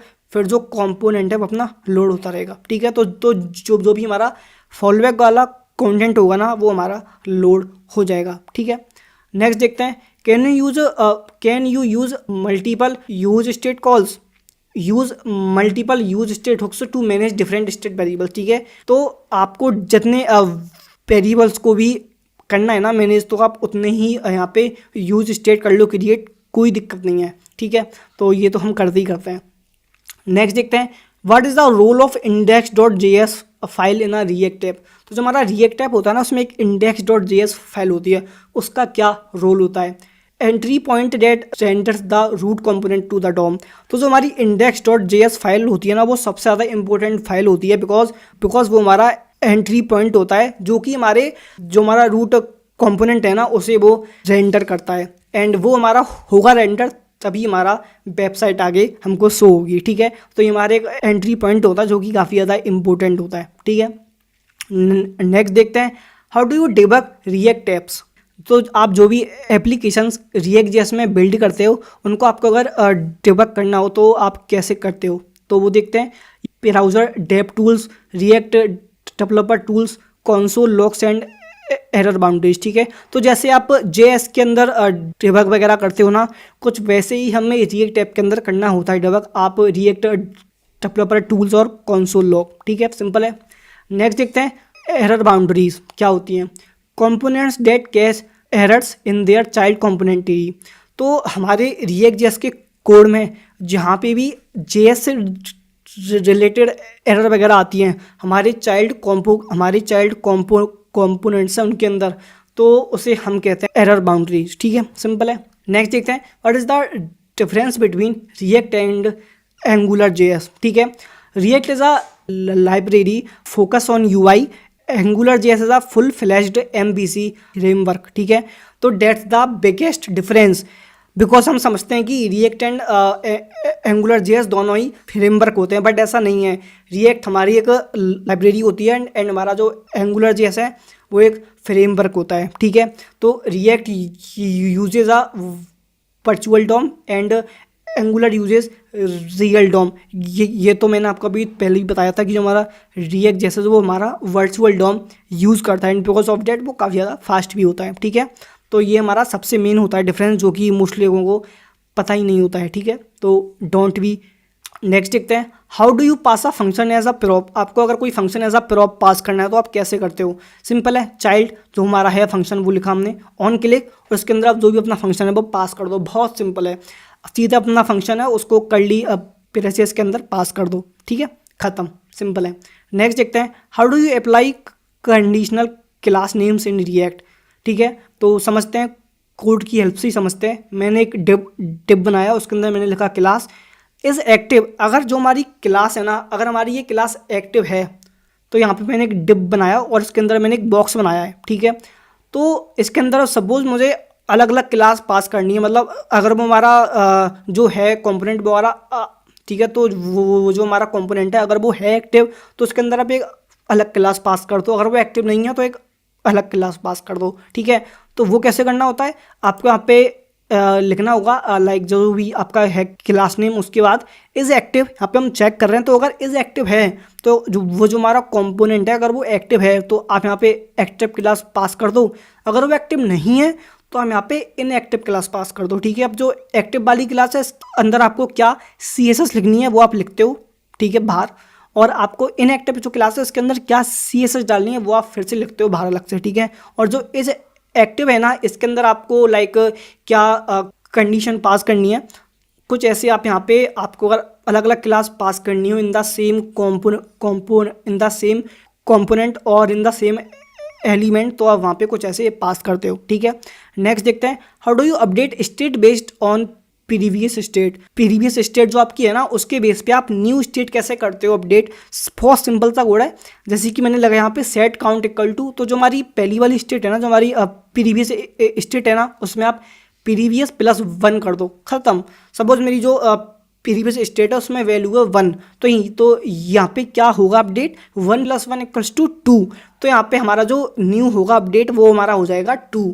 तो कुछ ऐसे हम जो अपनी पहली वाली स्टेट है उसको हम एक्सेस करते हैं और उसका हम यहाँ पे उसमें न्यू चेंजेस करते हैं। ठीक है, सो गाइज यहाँ पे हमने React.js based basic interview questions देखे जो कि काफ़ी ज़्यादा इम्पोर्टेंट भी हैं, बिकॉज हमने ऐसे ऐसे टॉपिक्स एंड क्वेश्चंस के ऊपर बात की है जो कि React.js में काफ़ी ज़्यादा इम्पोर्टेंट होते हैं और एंड इनके बेस्ड ही आपसे सभी क्वेश्चंस इंटरव्यूज में पूछे जाते हैं। ठीक है, आल्सो जब आप कोई भी लाइक वेबसाइट वगैरह भी बिल्ड करते हो React.js की हेल्प से, तो जो भी कॉन्सेप्ट आज मैंने यहाँ पे आपको बताया ना यही सब यूज़ होते हैं, तो ये आपको अच्छे से आने ही चाहिए, यूज़ करना आना ही चाहिए। ठीक है, तो एंड मैंने यहाँ पे काफ़ी सारे ऐसे हैं टॉपिक्स जो मैंने थोड़े थोड़े बेसिक ऊपर से आपको बताए।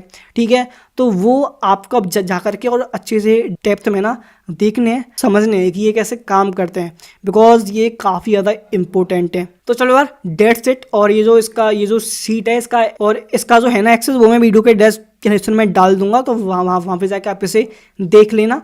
इसमें अगर आपको कोई भी डाउट हो तो कमेंट करके पूछ लेना। ठीक है, सो गाइस स्टार्ट करते हैं React.js advanced level interview questions and answers. ठीक है, काफ़ी मजा आएगा, समझते हैं।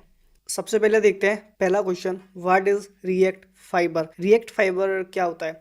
React fibre is a reconciliation engine in React. It's the core algorithm behind how React updates the DOM. Introduced in React 16, Fiverr replaced React's older reconciliation algorithm and made React faster, interpretable,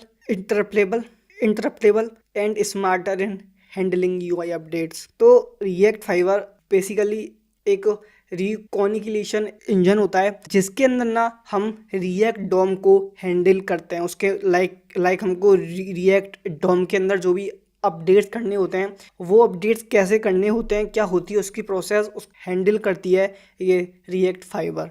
ठीक है, हमने कल भी मतलब जो इससे पहले वाला था वीडियो जिसके अंदर हमने React के बिगिनर लेवल क्वेश्चंस की हमने बात की थी ना, उसके अंदर भी मैंने आपको बताया था कि हम React.js के अंदर React DOM को कैसे हैंडल करते हैं, उसमें कैसे अपडेट्स वगैरह करते हैं। तो वहाँ पे हम एल्गोरिथम का यूज़ करते हैं। तो अभी हम React फाइबर का यूज़ करते हैं। तो अभी हम React फाइबर का ही यूज़ करते हैं जिसकी हेल्प से हम React DOM को काफ़ी ईजिली अपडेट करते हैं और एक बैंड बिकॉज ऑफ डेट ही काफ़ी ज़्यादा फास्ट भी होती है। This is all about React fibre. ठीक है, अब यहाँ पे एक वो देखते हैं कि हाउ React फाइबर वर्क्स, मतलब ये जो React फाइबर है ये काम कैसे करता है आखिर, मतलब ये बैक एंड में काम कैसे करता है वो समझते हैं। सबसे पहले होता है बिगिन फेज, स्टार्टिंग वाला। ठीक है, तो React walks the tree from top to down and builds a fiber tree, ठीक है। तो जो भी अपना वो होता है ना डॉम का लेआउट, उसके अंदर टॉप टू डाउन जाते हैं हम पहले, और जो भी अपना लाइक जैसे पहले हमारा पेरेंट वाला कंपोनेंट होता है, फिर उसका चाइल्ड होता है, फिर उसका चाइल्ड होता है, तो कुछ इस टाइप से हम एक लेआउट करते हैं क्रिएट, ठीक है। Second is complete phase, React works from bottom to up and prepares DOM mutations. तो पहले हम टॉप टू डाउन जाते हैं, फिर हम डाउन टू तो पहले हम टॉप टू डाउन जाते हैं, फिर हम बॉटम टू अप जाते हैं, ठीक है। इसके बाद हमारा आता है commit phase, applies changes to the real DOM in a single step. तो जो हमारा रियल डॉम है ना, उसके अंदर फिर हमें लास्ट फाइनल जो भी चेंजेस करने होते हैं, हम एक ही बार में वो सारे के सारे चेंजेस अपने रियल डॉम के अंदर करते हैं। फिर रिएक्ट जेस के अंदर हम एक रियल डॉम की लाइट वेट कॉपी करते हैं क्रिएट, और फिर उसके अंदर हम जो भी हमको अपडेट्स वगैरह करने होते हैं ना, वो हम उसके अंदर करते हैं। Each phase can be paused, resumed and और अबॉर्टेड, मेकिंग रिएक्ट मोर रेस्पॉन्सिव, ठीक है। तो ये जो भी फेजेस हैं ना, एक कम्प्लीटली हमारे हाथ में होते हैं, हमको कब पॉज करना है, कब इन्हें अबॉर्ट करना है, तो इनका पूरा कंट्रोल हमारे पास होता है, तो इन्हें हैंडल करना भी काफ़ी ज़्यादा ईजी होता है। चलो नेक्स्ट क्वेश्चन देखते हैं, how to perform automatic redirect after login. तो सपोज आपने एक लॉगिन फॉर्म किया है क्रिएट, ठीक है। जो हमारा यूज़र है वो लॉगिन फॉर्म फिल करने के बाद उस पर लॉगिन, तो जो हमारा यूज़र है वो अगर लॉगिन करता है तो जो हमारा पेज है वो ऑटोमेटिक रीडायरेक्ट हो जाए जहाँ भी हमको उसे डायरेक्ट करना हो वहाँ पे। तो ये कैसे करते हैं अचीव, वो देख। तो the react router package will provide the component redirect, ठीक है, in React router the rendering of a redirect component will navigate to a newer location in the tree stack. Current location will be overridden by the new location, just like the server side redirects, ठीक है।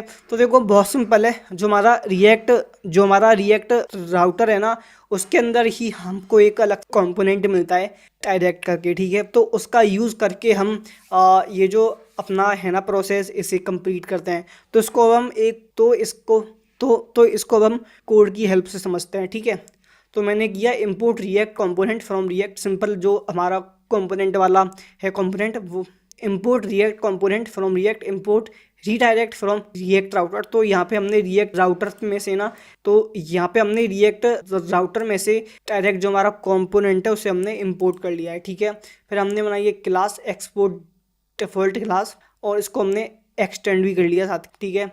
अब यहाँ पे हमने किया if this dot state is logged in equals to, तो अगर जो हमारी स्टेट है वो लॉग्ड इन है, ठीक है, तो आप क्या करो, रीडायरेक्ट कर दो, और उसके अंदर आपको ये टू वेरिएबल, ठीक है, और उसके अंदर आपको टू के अंदर आपको पास करना है अपना URL, ठीक है, कि आपको किस पेज पे जो हमारा यूज़र है उसे डायरेक्ट आप करना चाहते हो, ठीक है। तो मे बी वो होम पेज हो या फिर वो डैशबोर्ड वाला पेज हो, वो आप जो मर्जी लिंक यहाँ पे आप यहाँ पे डाल सकते हो। तो लॉगिन करते ही ऑटोमेटिक ही इस पेज पे हमारा यूज़र रीडायरेक्ट हो जाएगा, राइट। और अगर ऐसा ना हो तो और अगर लॉगिन ना हो तो यहाँ पे एक सिंपल सा मैसेज दिखा दो, प्लीज़ कंप्लीट लॉगिन, ठीक है। बिकॉज सपोज अगर उसने, ठीक है, तो डेट्स सिंपल, बहुत सिंपल है, ठीक है। बस आपको ये जो रीड कंपोनेंट है ना, इसका यूज़ करना है, डेट्स इट। नेक्स्ट क्वेश्चन देखते हैं, differentiate React hooks versus classes, ठीक है। तो रिएक्ट हुक्स और क्लासेस में डिफरेंस होता है, समझ। It is used in functional component of React. तो ये तो हमको पता है कि जो हमारे रिएक्ट हुक्स है वो फंक्शनल कंपोनेंट में ही यूज़ होते हैं, ठीक है। It is used in class based components of react, and जो हमारी क्लासेस होती है ना, क्लास बेस्ड कंपोनेंट्स में ही यूज़ होती है, ठीक है। It will not require a declaration of any kind of constructor. तो इसमें हम सीधे अपने रिएक्ट हुक को यूज़ करते हैं, पास करते हैं, हम इसको डिक्लेयर करने की नीड नहीं होती है, ठीक है। It is necessary to declare the constructor inside the class component, but in class हमको इसे डिक्लेयर करना पड़ता है अपने क्लास कंपोनेंट के अंदर। It does not require the use of this keyword in state declaration और मॉडिफिकेशन। तो रिएक्ट हुक के अंदर हम जब भी स्टेट्स वगैरह को लाइक अपडेट करते हैं, उसमें चेंजेस करते हैं, तो वहाँ पे हमें इसको दिस कीवर्ड पास करने की कोई नीड नहीं है, हम इसे बिना इसके भी कर पाते हैं। ठीक है, keyword this used in state declaration, this dot state ended modification, this dot set state. तो हमने लाइक रिएक्ट हुक्स में देखा है कि जब हम यूज स्टेट हुक का यूज़ करते हैं तो वहाँ पे हम सिंपल अपना जैसे कि सिंपल स्टेट और सेट स्टेट हम पास करते हैं, हमको दिस यूज़ नहीं करना पड़ता है। बट इन क्लास हमको यहाँ पे दिस यूज़ करना पड़ता है, तो हम कुछ ऐसे लिखते हैं, दिस डॉट स्टेट और दिस डॉट सेट स्टेट। ठीक है, तो ये होता है डिफरेंस। नेक्स्ट देखते हैं, it is easier to use because of the use functionality.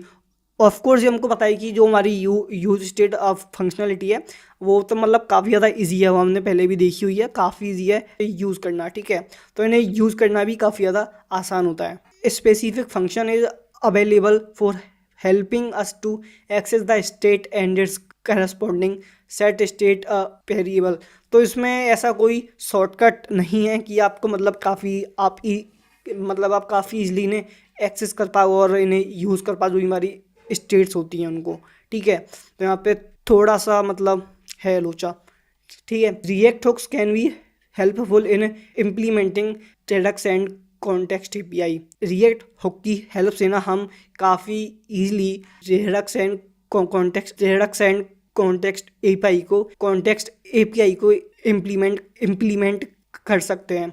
But in class because of the long setup of state declarations, class states are generally not preferred. ठीक है, तो मतलब इनका जो सिंटेक्स है वो काफ़ी ज़्यादा बड़ा होता है, काफ़ी ज़्यादा बड़ा होता है, और मतलब इसे कोई भी रिकमेंडेड नहीं करता है यूज़ करने के लिए। ठीक है, तो वहाँ पे हमारे रिएक्ट हुक्स काफ़ी ज़्यादा काम आते हैं। और ये रेडक्स एंड कॉन्टेक्स्ट पे क्या होती है इसके बारे में भी हम आगे बात करते हैं, बिकॉज ये काफ़ी ज़्यादा इम्पोर्टेंट पार्ट है। नेक्स्ट क्वेश्चन देखते हैं, what are the different phases of the component cycle. हम जब एक कंपोनेंट करते हैं क्रिएट, तो उसकी क्या लाइफ साइकिल होती है ना, और तो उसकी क्या लाइफ साइकिल होती है और उसमें उसके क्या क्या डिफरेंट फेजेस होते हैं, उनके बारे में बात करते हैं। बिकॉज इससे आपको लाइक बैक एंड में कैसे काम हो रहा है और उसका एक आपको मिल जाएगा, तो उसके बारे में आपको पता चलेगा। ठीक है, तो they are four different phases in the life cycle of React component. तो हमारे रिएक्ट कंपोनेंट में ना 4 डिफरेंट फेजेस होते हैं। ठीक है, सबसे पहला होता है इनिशियलाइजेशन। ठीक है, during this phase react component will prepare by setting up the default props and initial state for the upcoming tough journey. तो ये हमारी सबसे पहली स्टेट होती है। तो ये हमारा सबसे पहला phase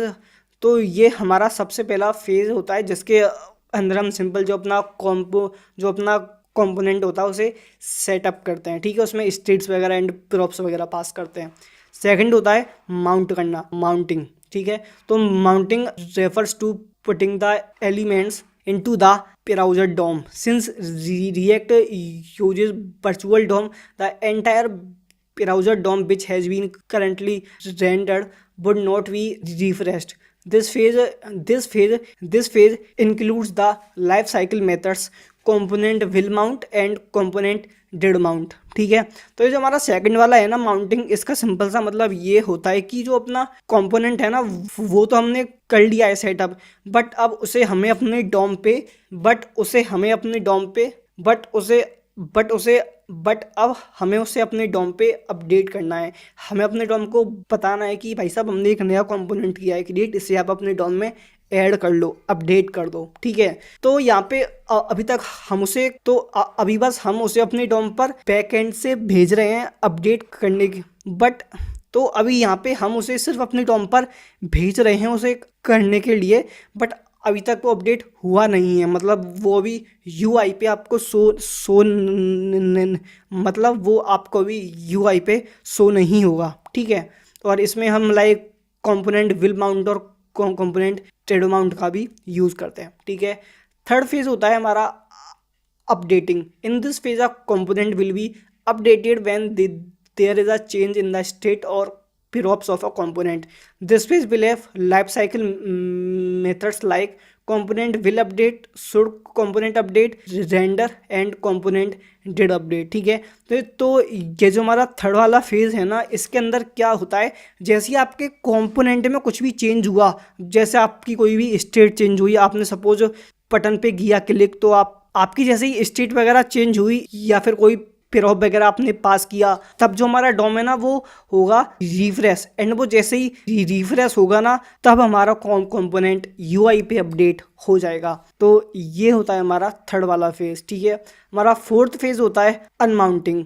in this last phase of the component life cycle, component will be removed from the DOM or will be unmounted from the browser DOM. This phase will have the life cycle method named component will unmount. ठीक है.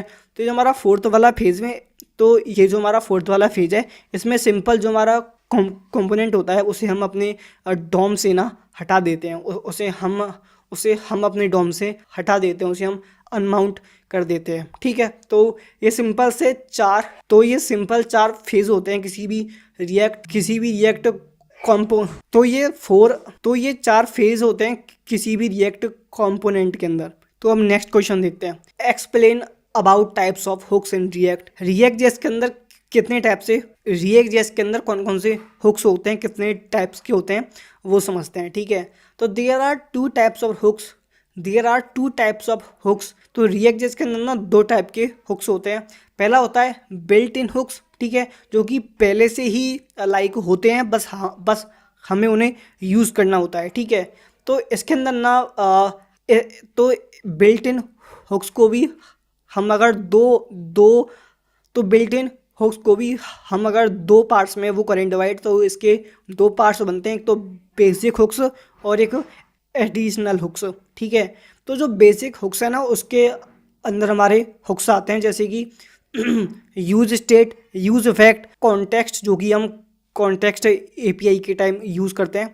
तो ये जो use state है, use effect है, इसके बारे में हम पहले भी बात की. हम मोस्टली कॉमनली यूज़ करते हैं. मतलब हर एक रिएक्ट ऐप में आप इसका यूज़ करते ही होगे, यूज स्टेट और यूज इफेक्ट का. राइट. तो ये काफ़ी ज़्यादा बेसिक हुक्स हैं, इनका यूज़ हम करते हैं. ठीक है. इसके बाद आते हैं कुछ ऐसे हुक्स जो कि पार्टिकुलर किसी टास्क को कंप्लीट करने के लिए ही यूज़ होते हैं. ठीक है. जैसे कि यहाँ पे आप सबका नाम देख सकते हो. Use memo, callback, use ref, use layout effect, काफ़ी सारे होते हैं. ठीक है. तो इनको एक बार अपने आप से आप पढ़ना, यहाँ पे देखना, समझना कि इनका कब यूज़ करना होता है, कब ये काम आते हैं. ठीक है. तो आपको चीज़ें ज़्यादा बेटर समझ आएंगी. ठीक है. बट जो मेन हुक्स हैं वो हमारे ये दो हैं, यूज स्टेट और यूज इफेक्ट, जो हम सबसे ज़्यादा यूज़ करते हैं. बाकी हम तभी यूज़ करते हैं जब हमें इनकी नीड होती है. राइट. सेकंड जो हमारा टाइप है वो होता है हमारी कस्टम हुक्स, जो कि हम कोई भी एक फंक्शन बनाएं और उसके अंदर हमें किसी पार्टिकुलर टास्क को करें perform, then we can use that function as a hook in our React JS application. ठीक है. बहुत सिंपल है. तो इसको एक बार अगर देखेंगे इसमें क्या लिखा है. A custom hook is basically a function of JavaScript. As I said, the custom hook working is similar to a regular function. The use at the beginning of the custom hook name is required for React to understand that this is a custom hook, and also it will describe that this specific function follows the rules of hooks. ठीक है. तो एक जो normal वो है ना function, अगर उसे आपको एज अ कस्टम हुक की तरह यूज़ करना ना, तो आपको उसे एज अ कस्टम हुक की तरह यूज़ करना है ना, तो आपको वहाँ पे ये यूज़ कीवर्ड का ना यूज़ करना पड़ेगा. ठीक है. मतलब आपका जो भी फंक्शन का वो है ना नाम, उसके आगे आपको यूज़ ऐड करना पड़ेगा, जो कि आप यहाँ पे देख भी सकते हो. जो भी हमारे बिल्ट इन हुक्स हैं उनमें भी वो यूज़ से ही स्टार्ट हो रहे हैं. राइट. तो आपको अपने कस्टम हुक में भी पहले यूज़ ऐड करना है, उसके बाद आपको अपना जो भी आपके फंक्शन का नाम हो, जैसे सपोज ऐड, तो आपको लिखना है यूज़ ऐड. चलो नेक्स्ट क्वेश्चन देख, name a few techniques to optimize React app performance. तो ये काफ़ी इंपॉर्टेंट है क्वेश्चन। तो ये क्वेश्चन ना काफ़ी ज़्यादा इंपॉर्टेंट है बिकॉज इस टाइप के क्वेश्चंस ना काफ़ी बार पूछ लिए जाते हैं। सो डैट कि आप जब भी आप वहाँ पे काम करो तो आप एक अच्छी एप्लीकेशंस बिल्ड कर पाओ, तो वहाँ पे आप एक अच्छी एप्लीकेशंस बिल्ड कर पाओ, राइट। तो आपको ये चीज़ें अच्छे से पता होनी ही चाहिए, ठीक है। तो यहाँ पे हम देखते हैं कुछ ऐसी टेक्निक जिससे जो जो हमारी रिएक्ट ऐप है ना उसे हम और ज़्यादा ऑप्टिमाइज कर सकते हैं, ठीक है। There are many ways through which one can optimize the performance of a React. तो देखते हैं कौन क्या क्या मेथड्स होते हैं, ठीक है। सबसे पहले होता है यूज मेमो हुक, ठीक है। It is a React hook that is used for caching CPU expensive functions, ठीक है।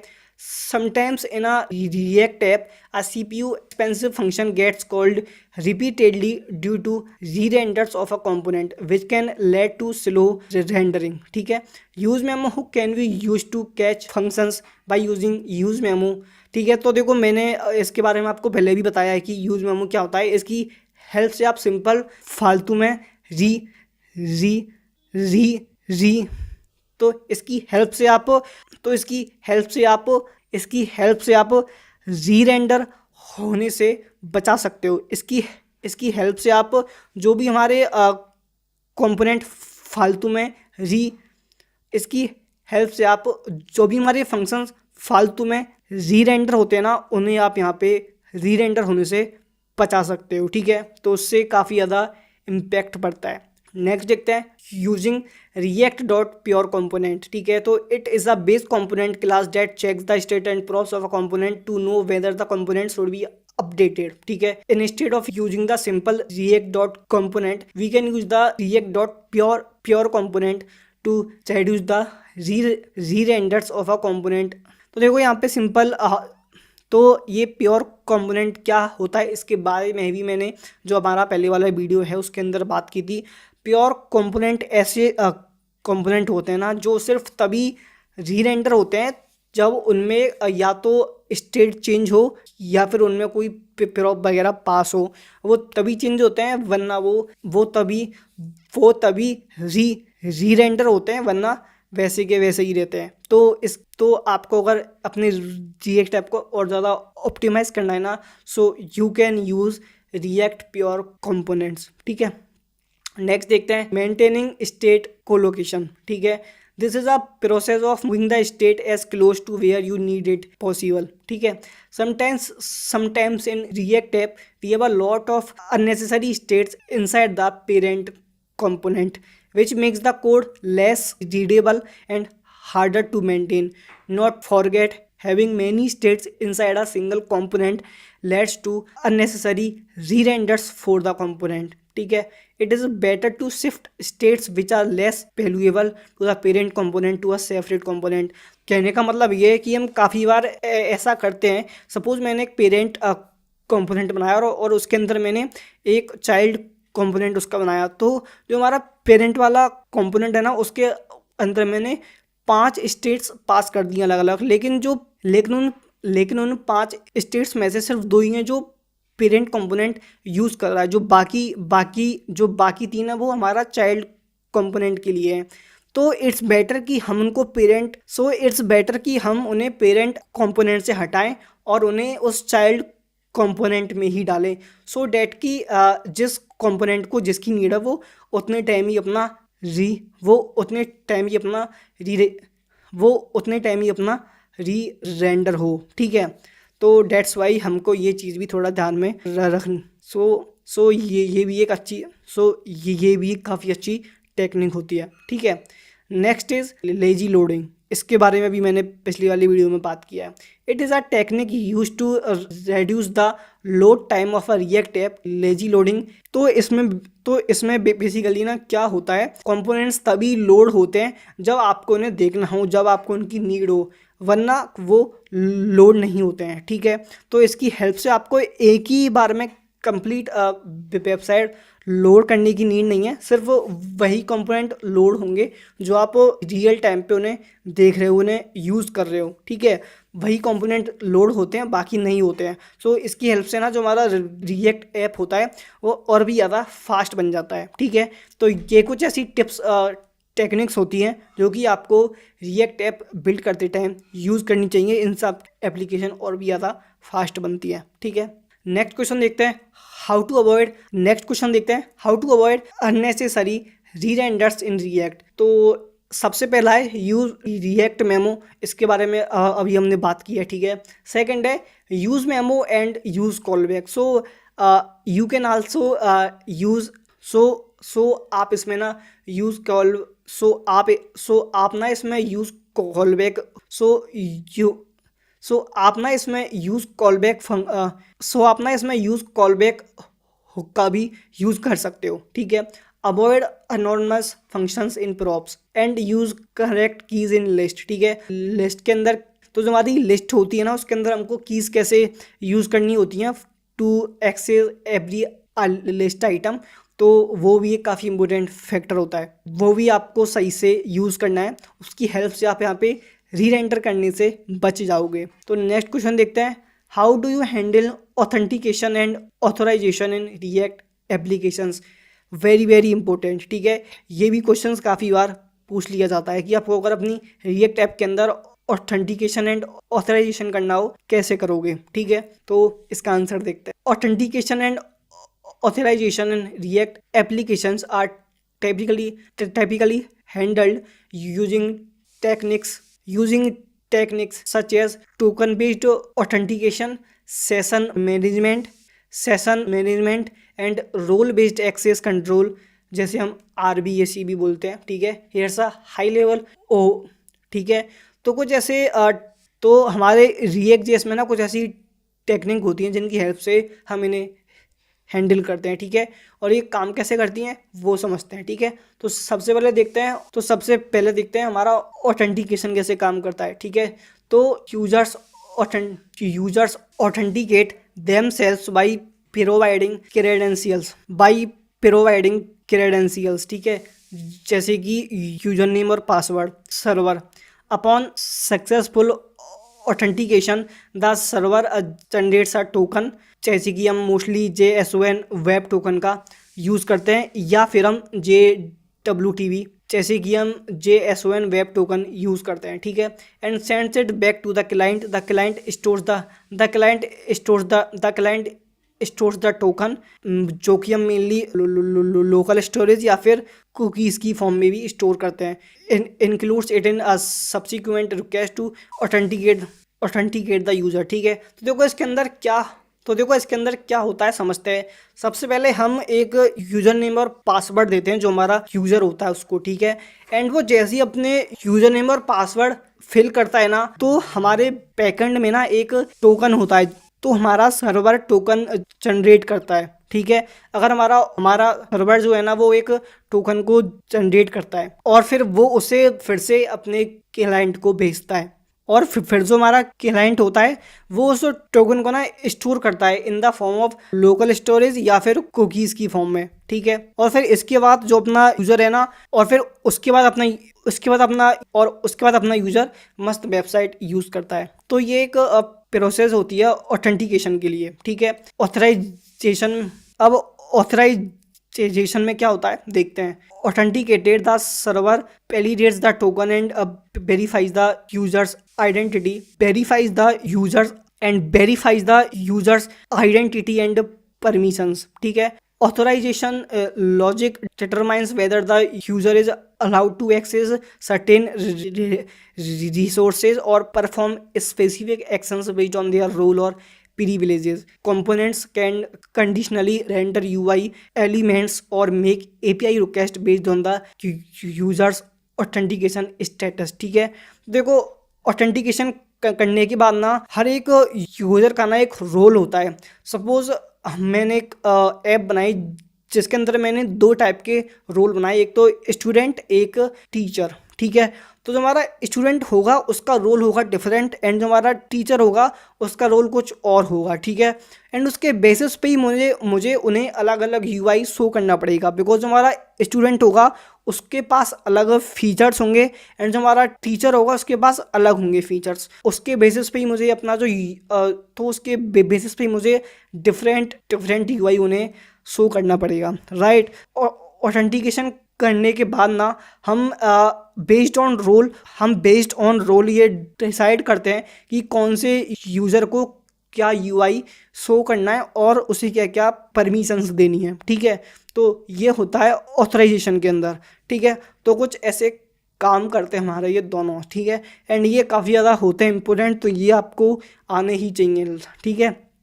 तो ये काफ़ी इम्पोर्टेंट है, ठीक है। नेक्स्ट क्वेश्चन देखते हैं, what is strict mode. Strict mode क्या होता है रिएक्ट जेएस में। React strict mode is a tool for highlighting potential problems in your React app during development, ठीक है। It does not render anything in the UI. It's a wrapper component that activates additional checks and warnings for you to catch bugs before they issues in production, ठीक है। तो basically strict mode का जो काम JS के अंदर होता है वही सेम काम रिएक्ट जेएस के अंदर भी होता है, ठीक है। तो इसकी हेल्प से ना जो भी बग्स होते हैं, जो भी वार्निंग्स होती हैं इन द डेवलपमेंट फेज़, वहाँ पे हम उन्हें ठीक करते हैं, और फिर जिससे कि हमें जब हम अपने ऐप को लाइव करने जाएं तो हमें कोई भी इशू ना आए, कोई भी बग ना आए, ठीक है। तो इसका सिंपल सा यही यूज़ होता है, ठीक है। नेक्स्ट देखते हैं, what is server side rendering SSR in React JS. ये भी काफ़ी इम्पोर्टेंट है, ठीक है। SSR is the process of rendering react components on the server and sending the fully rendered HTML to the client. Unlike traditional client-side rendering (CSR), where the HTML is generated on the client side using JS, SSR delivers pre-rendered content to the browser initial loading, improving the initial loading time and search engine optimization of the application, ठीक है। SSR के अंदर ना simple हम अपने backend से जो अपना SSR के अंदर ना हम बैकएंड से कंप्लीट डेटा SSR के अंदर ना हम बैकएंड से ही रेंडर करते हैं कंप्लीट अपना UI, और फिर हम उसे अपने क्लाइंट को शो करते हैं इन द HTML। बट मैं अगर CSR की बात करूं, मतलब मैं अगर क्लाइंट साइड रेंडरिंग की बात करूं जो कि हम JS में करते हैं, बट मैं अगर क्लाइंट साइड रेंडरिंग की बात करूं, हम उसके अंदर ना क्लाइंट साइड पे ही डेटा अपना जनरेट करते हैं। हम अपने क्लाइंट साइड पे ही HTML कोड जनरेट करते हैं और उसे UI पे शो करते हैं, और वो हम करते हैं JS की हेल्प से, ठीक है। बट इन SSR ऐसा नहीं होता है, ठीक है। एंड डेट्स वाई जो उसका लोडिंग टाइम होता है एंड आल्सो SEO होता है वो काफ़ी ज़्यादा बेटर होता है compare to CSR client side rendering. And that's why जो हमारी नेक्स्ट JS है ना, वो इतनी ज़्यादा फास्ट होती है compare to React JS, because वो SSR पे ही काम करती है, उसमें हम सर्वर साइड पे ही काम करते हैं। सो डेट्स वाई आजकल नेक्स्ट JS इसलिए इतनी ज़्यादा यूज़ होती है, ठीक है। अब कुछ इम्पोर्टेंट पॉइंट देखते हैं SSR के जो कि इसे और ज़्यादा बेटर बनाते हैं, ठीक है। Improved performance. SSR reduces the time it takes for the initial view to be displayed to the user, resulting in the faster performance। तो एज आई सेड कि जो SSR है उसके वो काफ़ी कम टाइम लेती है जो अपना फर्स्ट UI व्यू है उसे शो करने के लिए, उसे डिस्प्ले करने के लिए, ठीक है। नेक्स्ट है better SEO। Search engines can crawl and index the pre-rendered HTML content, leading to better search engine rankings and discoverability, ठीक है। तो इससे हमारा SEO है ना वो भी काफ़ी ज़्यादा इम्प्रूव होता है, बिकॉज हम इसके अंदर pre-rendered HTML का कंटेंट को शो करते हैं अपने UI पे, बिकॉज ऑफ डेट जो हमारा SEO है ना वो और भी ज़्यादा बेटर हो जाता है, ठीक है। Third point is accessibility. SSR ensures that the content is accessible to users with JavaScript disabled और यूजिंग असिस्टिव टेक्नोलॉजीज। ठीक है, तो जो इसकी एक्सेसिबिलिटी है ना वो भी काफ़ी ज़्यादा लाइक बेटर होती है कंपेयर टू अगर हम CSR की बात करें तो। ठीक है, बिकॉज इसमें जो हम UI पे अपना कंटेंट शो करते हैं ना उसमें JS वगैरह डिसेबल्ड होती है। तो ये होता है हमारा सर्वर साइड रेंडरिंग। ठीक है, नेक्स्ट क्वेश्चन देखते हैं, how to share logic across React components. तो पहली टेक्निक होती है कस्टम हुक्स। ठीक है, हम अपने खुद के कस्टम हुक्स क्रिएट करके एक पार्टिकुलर एक स्पेसिफिक लॉजिक को पास करते हैं अलग अलग जगह पे अपनी कंप्लीट रिएक्ट ऐप के अंदर। ठीक है, सेकंड है HOCs, इसका मतलब क्या है, हाई ऑर्डर कंपोनेंट्स। ठीक है, थर्ड है रेंडर पेरोप्स, तो हमने कोई भी पेरोप वगैरह पास किया तो उसकी हेल्प से भी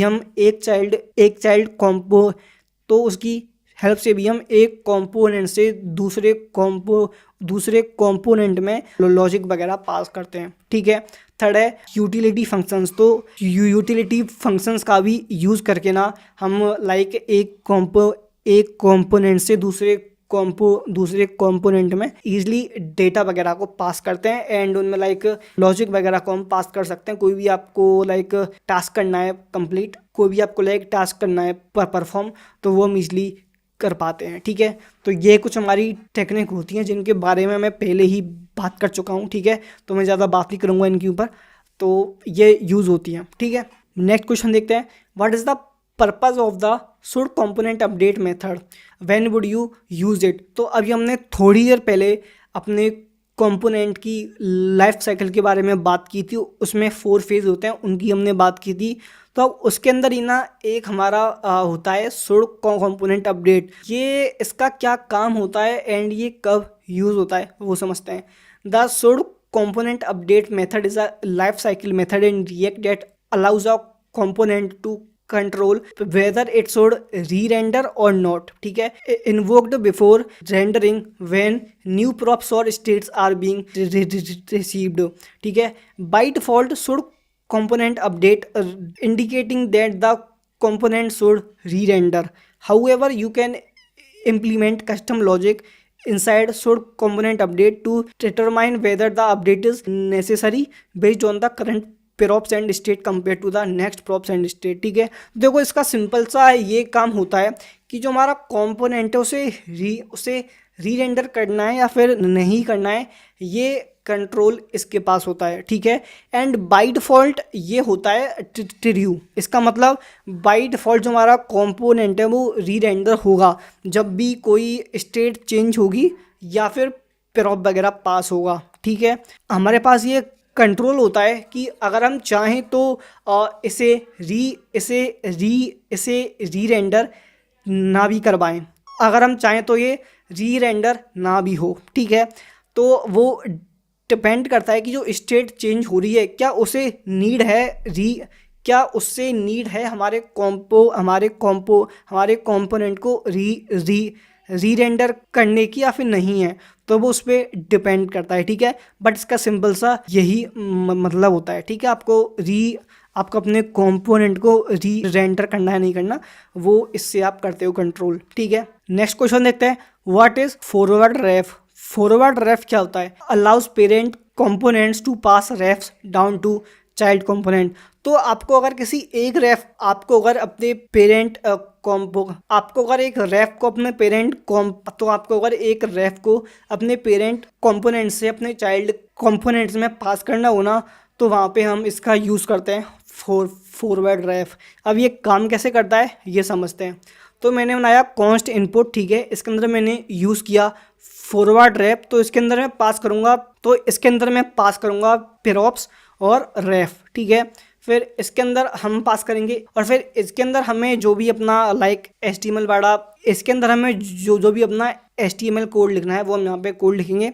जैसे कि मैंने यहाँ पे लिखा है इनपुट, फिर जो रेफ है ना उसके अंदर हमें अपना रेफ पास करना है। ठीक है, जो हमारा पेरेंट कंपोनेंट वाला रेफ है वो हमें यहाँ पे पास करना है। ठीक है, तो कुछ ऐसे ही हमारा ये फॉरवर्ड रेफ काम करता है। नेक्स्ट देखते हैं, what is the role of webpack and Babel in React. तो जो बेविल है ना, वो बेविल ट्रांसपाइल्स JSX और ES6 to browser compatible JS, ठीक है। तो देखो ये जो हमारी बेविल है ना, इसका सिंपल सा काम ये होता है कि जो भी हमारा JSX का कोड है ना, ये उसे JS में चेंज करता है सो डैट कि जो हमारा ब्राउज़र है वो उस कोड को समझ पाए, ठीक है। बिकॉज जो SX वाला कोड है वो बिकॉज जो JSX वाला कोड है ना, वो ब्राउज़र को समझ नहीं आता है, ठीक है। तो डेट्स वाई उसे JS में चेंज करना पड़ता है। नेक्स्ट है web pack, bundles modules and assets for deployment. तो जब आप अपनी रिएक्ट ऐप को बिल्ड कर लेते हो, देन आपको उसे करना होता है डिप्लॉय। तो डिप्लॉय करते टाइम ये टूल काम आता है वेब पैक, ठीक है। इसकी हेल्प से आपके जो भी एसेट्स वगैरह होते हैं ना, उनका आप बेसिकली एक बंडल बनाते हो, ठीक है। तो फिर उसे डिप्लॉय करने में ना काफ़ी ज़्यादा इजी रहता है, ठीक है। तो ये टूल्स काफ़ी ज़्यादा इंपॉर्टेंट टूल्स हैं एंड ये आपको यूज़ करने आने ही चाहिए, ठीक है। सो गाइस, नेक्स्ट क्वेश्चन देखते हैं। What is Redux? Very very important, ठीक है। तो Redux is a predictable state management library for JavaScript apps often used with React.js, ठीक है। uses a centralized store and follows a strict unidirectional data flow, ठीक है। Component से dispatch action, फिर उससे, ठीक है। तो देखो रेडक्स में ना क्या होता है, तो देखो कल ना मैंने आपसे एक कॉन्सेप्ट की बात की थी कि सपोज तो देखो कल ना मैंने आपसे एक कॉन्सेप्ट की ना बात की थी जिसे हम कहते हैं पेरोप। तो देखो कल ना तो ना मैंने आपको इससे पहले वाले पार्ट में टर्म बताया था पेरोप रीलिंग, ठीक है। तो उसके अंदर ना क्या होता है कि सपोज एक पेरेंट कंपोनेंट है, उसके अंदर एक कंपोनेंट है, फिर उसके अंदर एक कंपोनेंट है, तो इस टाइप से 10 कंपोनेंट है। तो अगर जो 10th वाला हमारा कंपोनेंट है ना, अगर उसको हमारे पहले वाला जो पेरेंट कंपोनेंट है उससे कुछ पेरोप वगैरह पास करना है, तो वहाँ पे हमें पहले सेकंड वाले में पास करना पड़ता था, फिर थर्ड, फिर फोर्थ, फिर फिफ्थ। तो ऐसे हमें सभी कंपोनेंट्स में ना वो पेरोप पास करना पड़ता था। तो उससे बचने के लिए ये आया, उससे बचने के लिए हम यूज़ करते हैं रीडक्स का, ठीक है। तो इसके अंदर ना सिंपल क्या होता है, एक ही जगह पे सारा का सारा प्रॉप्स वगैरह एंड सारा का सारा कोड जो मतलब हमको पास करना होता है उसको हम एक ही सेंट्रलाइज जगह पे स्टोर करते हैं। फिर वहाँ से आप जहाँ मर्जी चाहो उन्हें पास कर सकते हो, ठीक है। फिर वो आपको जो लास्ट वाला कंपोनेंट है उसके अंदर पास करना हो या फिर आपको किसी और कंपोनेंट में पास करना हो, आप उसे डायरेक्टली पास कर पाओगे, ठीक है। इसलिए हमारा यूज़ होता है ये रेडक्स, ठीक है। अब ये काम कैसे करता है वो समझते हैं। तो इसके अंदर 4 चीज़ होती हैं। तो इसके अंदर बेसिकली 4 चीज़ होती हैं। पहला होता है store the global state container, ठीक है। तो एक हमारा ऐसा स्टोर होता है ना जहाँ पे हम इसका कंप्लीट कोड करते हैं, जो भी हमें लाइक वहाँ पे कोड करना वो कोड हम करते हैं एंड हम उसे वहाँ पे स्टोर करते हैं और फिर उसको हमें पूरे के पूरे किसी भी कंपोनेंट में यूज़ करना हो, वी कैन यूज़ इट, ठीक है। सेकंड होता है action, plain object that describes what happened, ठीक है। तो बेसिकली हम इसी के, ठीक है। थर्ड है reducer, a function that updates the state based on action, ठीक है। तो आप जो भी एक्शंस वगैरह लेते हो उसके बेस्ड ही जो हमारी स्टेट्स होती हैं, उसके बेस्ड जो भी हमारी स्टेट्स होती हैं उन्हें हम अपडेट करते हैं, ठीक है। लास्ट है dispatch actions to the reducers, ठीक है। तो ना इसको अब एक एग्जांपल से समझते हैं, ठीक है। तो हमने एक यहाँ पे लिखा हमने कॉन्स्ट इंक्रीमेंट और इसके अंदर मैंने ये इंक्रीमेंट ही लिख दिया, ठीक है। फिर यहाँ पे मैंने एक फंक्शन बनाया जिसके अंदर मैंने इसका टाइप लिख दिया इंक्रीमेंट, ठीक है। तो ये हमारा एक्शन हो गया, ठीक है। इसके बाद हमने एक फंक्शन बनाया काउंटर जिसमें मैंने स्टेट के अंदर पास कर दिया 0 और यहाँ पे किया मैंने action switch action dot type तो अगर हमारा तो यहाँ पे ना मैं स्विच और केस का यूज़ कर रहा हूँ, जो हमारे स्विच केस वो होते हैं ना लूप में, उनका यहाँ पे यूज़ कर रहा हूँ। तो मैंने जो स्विच है ना उसके अंदर पास कर दिया कि अगर हमारा एक्शन डॉट टाइप होता है इंक्रीमेंट तो आप स्टेट को +1 कर दो, और अगर ऐसा ना हो तो जो हमारी स्टेट है आप हमें वही वापस कर दो, ठीक है। तो अब यहाँ पे क्या होगा, जो हमारा है ना एक्शन उसके, तो अब यहाँ पे क्या होगा, जो हमारी स्टेट है ना उसके अंदर है वैल्यू 0।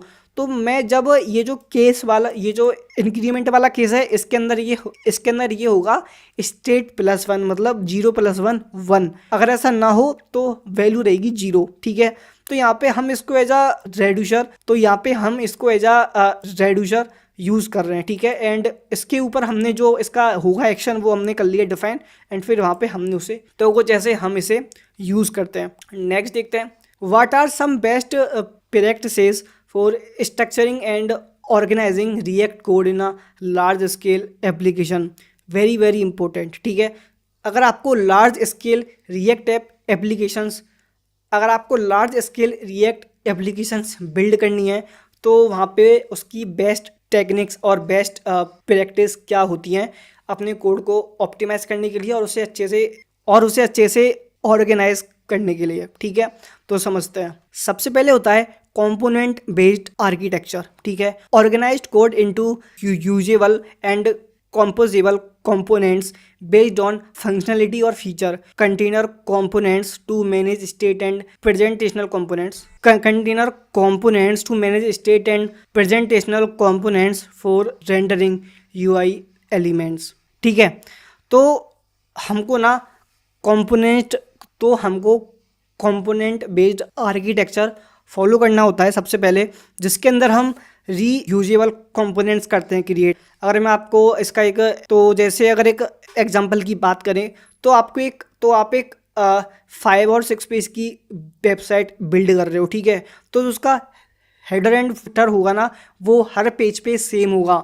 तो आप 2 कंपोनेंट्स बनाओगे अलग अलग, एक तो अपना हेडर वाला, एक अपना फुटर वाला, ठीक है। एंड वो हमारे रीयूजेबल कंपोनेंट्स होंगे, बिकॉज वो आपको बस एक ही बार करने पड़ेंगे क्रिएट, एंड आप उन्हें हर एक पेज पे अप्लाई कर पाओगे, ठीक है। तो कुछ इस टाइप से आपको यूजेबल कंपोनेंट्स करने होते हैं क्रिएट। नेक्स्ट देखते हैं फोल्डर स्ट्रक्चर, ठीक है। तो adopt a folder structure that reflects the component hierarchy and feature organization. Group related components, styles and assets within the same folder for better maintainability, ठीक है। तो आपको यहाँ पे अपना एक सही फोल्डर स्ट्रक्चर करना होता है फॉलो, एक पेपर हायरार्की के अकॉर्डिंग आपको अपना फोल्डर स्ट्रक्चर को फाइनल करना होता है, ठीक है। बिकॉज उसके बेसिस पे ना आप अपने ऐप को ना काफ़ी इजीली मेंटेन कर पाओगे, तो आप उसे काफ़ी इजीली मेंटेन कर पाओगे, ठीक है। सपोज़ कोई सेम टाइप के एसेट्स या फिर सपोज़ कोई सेम टाइप की स्टाइल या फिर हमारे एसेट्स हैं, तो आप उन्हें एक ही फोल्डर के अंदर प्लेस कर सकते हो। तो कुछ इस टाइप से आपको उसे मैनेज करना होता है। नेक्स्ट है state management. Choose and appropriate state management a solution such as Redux or React context for managing global state in large scale applications. Centralized state logic and separate concerns to improve scalability and maintainability.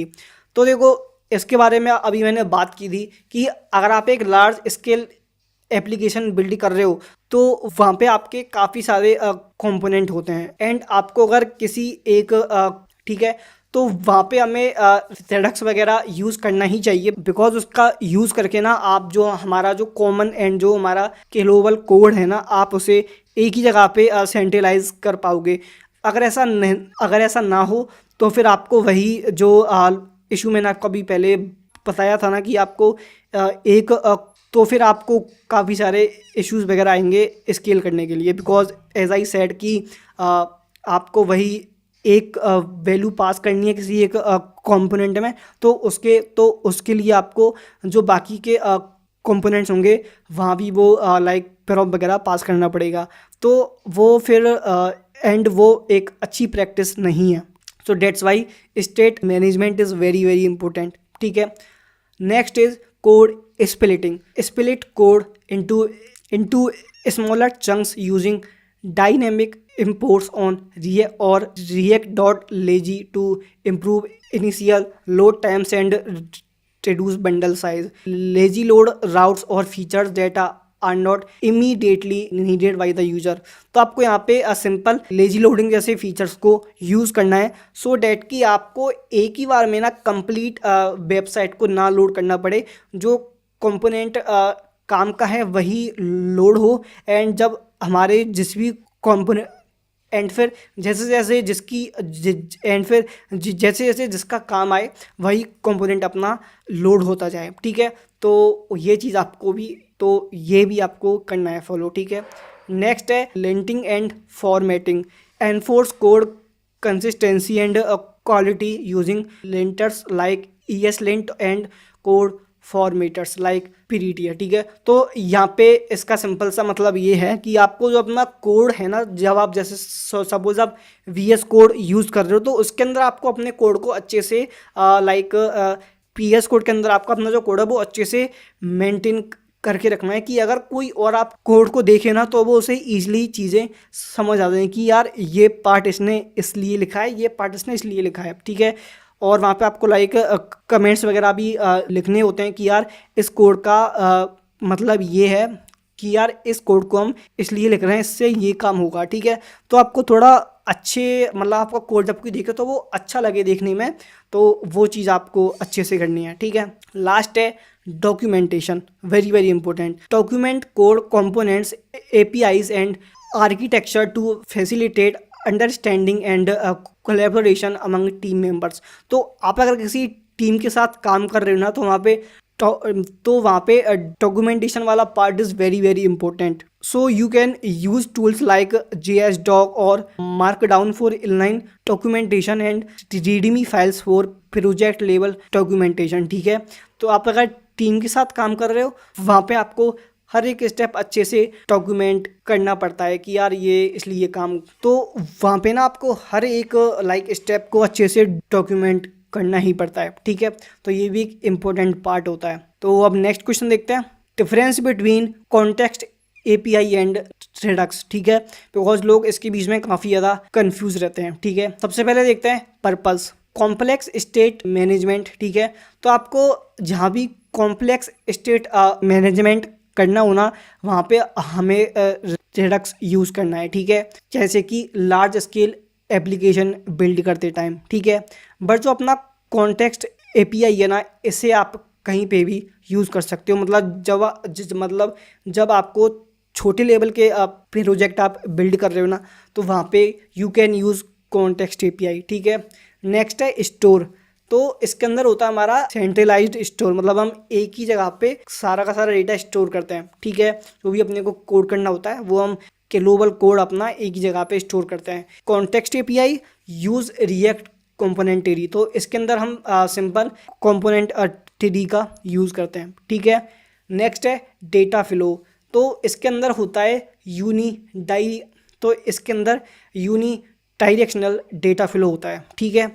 और in context API ये अपना simple, इसके अंदर कुछ ऐसा fix, तो इसके अंदर कुछ ऐसा फिक्स नहीं है कि हमको यही फॉलो करना है, इसके अंदर थोड़ा सा हमको फ्लेक्सिबिलिटी मिलती है, ठीक है।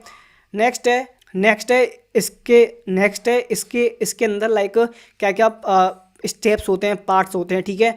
तो मैं अगर रेडक्स की बात करूँ तो इसके अंदर आपको काफ़ी सारी चीज़ें देखने को मिलती हैं, जैसे कि एक्शंस, ट्रेड्यूसर्स, सेटअप, है ना। कॉन्टेक्स्ट API बहुत ही ज़्यादा सिंपल सेटअप होता है, ठीक है। अब हम परफॉर्मेंस की बात करें तो इन रेडक्स, तो यहाँ पे optimized for large apps and middleware support, ठीक है। तो ये लार्ज जो हमारी एप्लीकेशंस होती हैं वहाँ पे उनको काफ़ी हद तक ऑप्टिमाइज़ करता है, ठीक है। मे कॉज अननेसेसरी री-रेंडर्स, तो कॉन्टेक्स्ट API के अंदर ना ये एक इसका लाइक हम बोल सकते हैं नेगेटिव पॉइंट होता है कि इसके अंदर ना कभी कभी फालतू में री रेंडर हो जाता है, ठीक है। नेक्स्ट देखते हैं मिडल वेयर। तो ये मिडल वेयर को करता है सपोर्ट, मतलब आपको अगर इसे as a middleware use करना हो तो यू कैन यूज़, ठीक है। But in context API you can not use that as a middleware, ठीक है। नेक्स्ट देखते हैं dev tools excellent time travel debugging. तो इसके अंदर आपको आपको काफ़ी ज़्यादा फ्लेक्सिबिलिटी मिलती है डीबग करने के लिए कोड को, ठीक है। बट इन कॉन्टेक्स्ट एपीआई काफ़ी कम आपको फ्लेक्सिबिलिटी मिलती है, ठीक है, काफ़ी लिमिटेड होता है इसमें। लास्ट है व्हेन टू यूज़, आपको कब यूज़ करना चाहिए। Complex logic async operations and large scale applications. So जब आपको लार्ज स्केल एप्लीकेशंस बिल्ड करनी होती हैं या फिर लॉजिक वगैरह काफ़ी ज़्यादा कॉम्प्लेक्स होता है तो वहाँ पर यू कैन यूज़ जेडक्स। बट जब काफ़ी ज़्यादा सिंपल होता है हमारा कोड एंड आप काफ़ी छोटा मोटा प्रोजेक्ट आप बिल्ड कर रहे हो, वहाँ पे you can use context API, ठीक है। तो ये इनके अंदर सिंपल सा डिफरेंस होता है, ठीक है। नेक्स्ट क्वेश्चन देखते हैं, विल दिस कॉम्पोनेंट री render when the button is click, ठीक है। तो ये कोड है, अब इसका क्या आएगा आउटपुट वो आपको बताना है। यहाँ पे हमने सिंपल पास किया कॉन्स्ट डेटा, इसके अंदर मैंने वैल्यू के अंदर पास कर दिया 1, ठीक है। फिर मैंने किया कॉन्स्ट चाइल्ड, फिर मैंने यहाँ पे यूज़ किया है रिएक्ट डॉट मेमो, ठीक है। और इसके अंदर मैंने अपना पास किया है डेटा, ठीक है। फिर मैंने किया console dot log child standard, ठीक है। फिर मैंने इसके अंदर कर दिया डेटा डॉट वैल्यू, तो इसकी जो भी वो होगी वैल्यू वो मेरे को मिल जाएगी, ठीक है। फिर यहाँ पे मैंने फंक्शन पास किया फंक्शन ऐप, इसके अंदर मैंने यूज स्टेट पास किया काउंट और सेट काउंट, और मैंने बाई डिफ़ॉल्ट वैल्यू सेट कर दी 0, ठीक है। फिर मैंने यहाँ पे पास किया एक बटन ऑन क्लिक, और जब ऑन क्लिक जैसी मैं बटन पे क्लिक करूँ तो क्या होगा, सेट काउंट के अंदर हमारी जो अपडेटेड होगी ना वैल्यू वहाँ पे सेट हो जाएगी, मतलब काउंट +1, ठीक है। तो सपोज वहाँ पे 0, तो मैं करूँगा इस पर क्लिक तो हो जाएगा 0 + 1 1, ठीक है। तो इसके बाद जो हमारा चाइल्ड के अंदर है ना डेटा वो हमने यहाँ पे पास कर दिया। तो अब आपको ये बताना है कि मैं जैसी बटन पे क्लिक करूँगा तो हमारा कंपोनेंट री रेंडर होगा या फिर नहीं होगा। जल्दी से कमेंट करके बताओ, उसके बाद मैं आपको उसका आंसर बताता हूँ, ठीक है। तो यार इसका आंसर है यस, वो री रेंडर होगा। जबकि आप यहाँ पे देख सकते हो कि हम यहाँ पे रिएक्ट डॉट मेमो का भी यूज़ कर रहे हैं, जिसका काम ही होता है कि अपना जो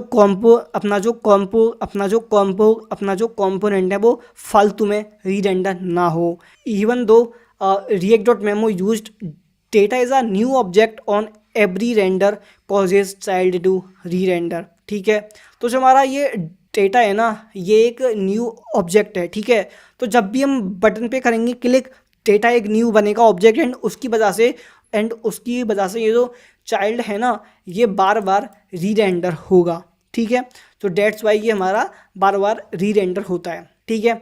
तो अब नेक्स्ट क्वेश्चन देखते हैं, describe the difference between server side rendering client side and static side generation, ठीक है, in the context of React, ठीक है। तो इनके बीच में क्या होता है डिफरेंस वो देखते हैं। एसएसआर और सीएसआर के बीच में क्या होता है डिफरेंस, वो तो मैंने पहले आपसे बात ही की है कि एसएसआर है वो हमारा सर्वर साइड से हमारा जो एचटीएमएल कोड है वो जनरेट करता है एंड उसे यूआई पे शो करता है, ठीक है। जैसे कि हम नेक्स्ट.js, ठीक है, और इसके लिए इसका बेस्ट एग्जांपल है नेक्स्ट.js, ठीक है।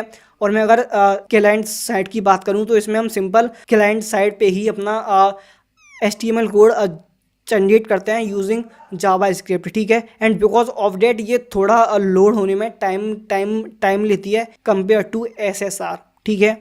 अब देखते हैं हम स्टैटिक साइट जनरेशन क्या होता है। तो इसके अंदर ना it generates the entire website HTML at build time, serving prerendered pages to the client, results in fast page loads and improved performance as there is no need server side processing for each request. React frameworks like GetSpy enable SSC by pre-rendering React components into static HTML files, ठीक है। तो इसके अंदर हम simple अपनी complete website HTML की form में build, तो इसके अंदर ना हम अपनी कंप्लीट वेबसाइट HTML कोड में जनरेट करते हैं बिल्ड टाइम पे, ठीक है। और इसकी हेल्प से ठीक है। और इसके अंदर हम अपने प्री रेंडर्ड जो हमारे पेजेस होते हैं जनरेट करते हैं, एंड बिकॉज ऑफ डेट ये भी काफ़ी ज़्यादा फास्ट होती है, ठीक है। और यहाँ पे हमें सर्वर साइड की भी ज़रूरत नहीं होती है, तो यहाँ पे हम स्टैटिक HTML फाइल्स को करते हैं जनरेट। तो यहाँ पे हम सिंपल एक स्टैटिक वेबसाइट करते हैं जनरेट, ठीक है। तो ये होता है इनके बीच में डिफरेंस।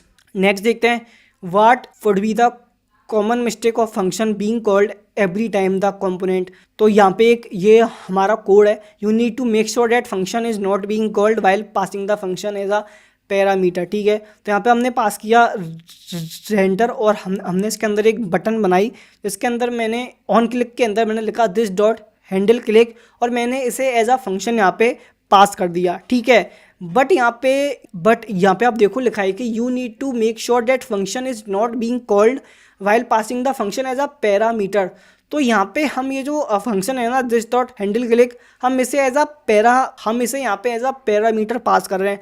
तो हम जब भी किसी भी फंक्शन को ना एज अ पैरामीटर पास करते हैं, तो वहाँ पे जो हमारा फंक्शन है उसे हम कॉल नहीं करते हैं, हम सिंपल लिखते हैं जैसे कि दिस डॉट हैंडल क्लिक, जो कि मैं आपको नेक्स्ट जो कोड है उसमें अगर दिखाऊं, तो यहाँ पे देखो, यहाँ पे हमने लिखा है दिस डॉट हैंडल क्लिक। तो यहाँ पे हमने फंक्शन को पास नहीं किया है, बिकॉज यहाँ पे ये एज अ पैरामीटर पास हो रहा है। आप यहाँ पे अगर देखो तो यहाँ पे कमेंट लिखा है handle click is passed as a reference. तो हमको ये तो यहाँ पे हम इसे as a reference value pass कर रहे हैं, तो हम इसे एज अ रेफरेंस यहाँ पे पास कर रहे हैं, ना कि एज अ फंक्शन कॉल कर रहे हैं इसे, ठीक है।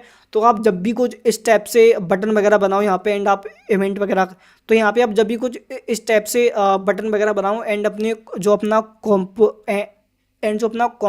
तो आप जब भी कुछ इस टाइप से यहाँ पे बनाओ, तो हमेशा याद रखना कि आपको यहाँ पे फंक्शन पास नहीं करना है, आपको यहाँ पे एज अ रेफरेंस वैल्यू से पास करना है। तो गाइस ये था हमारा लास्ट क्वेश्चन, डेट्स इट। तो हमने आज के वीडियो में ना 20 रिएक्ट जेएस के इंटरव्यू क्वेश्चंस देखे, बात की उनके ऊपर, जो कि एज अ जो कि काफ़ी ज़्यादा इम्पोर्टेंट है, बिकॉज यहाँ पे हमने ऐसे क्वेश्चंस देखे, एंड ऐसे कॉन्सेप्ट के ऊपर बात, जो कि लार्ज स्केल एप्लीकेशंस बिल्ड करने में काफ़ी ज़्यादा काम आते हैं, ठीक है। एंड आल्सो इंटरव्यूज़ में भी ये काफ़ी ज़्यादा पूछे ही जाते हैं, ठीक है। तो इन्हें अच्छे से पढ़ना समझना, तो आपके लिए काफ़ी ज़्यादा आपको फ़ायदा मिलेगा, ठीक है। तो इसकी लिंक मैं वीडियो के डिस्क्रिप्शन में डाल दूंगा, तो इसका एक्सेस आपको मिल जाएगा।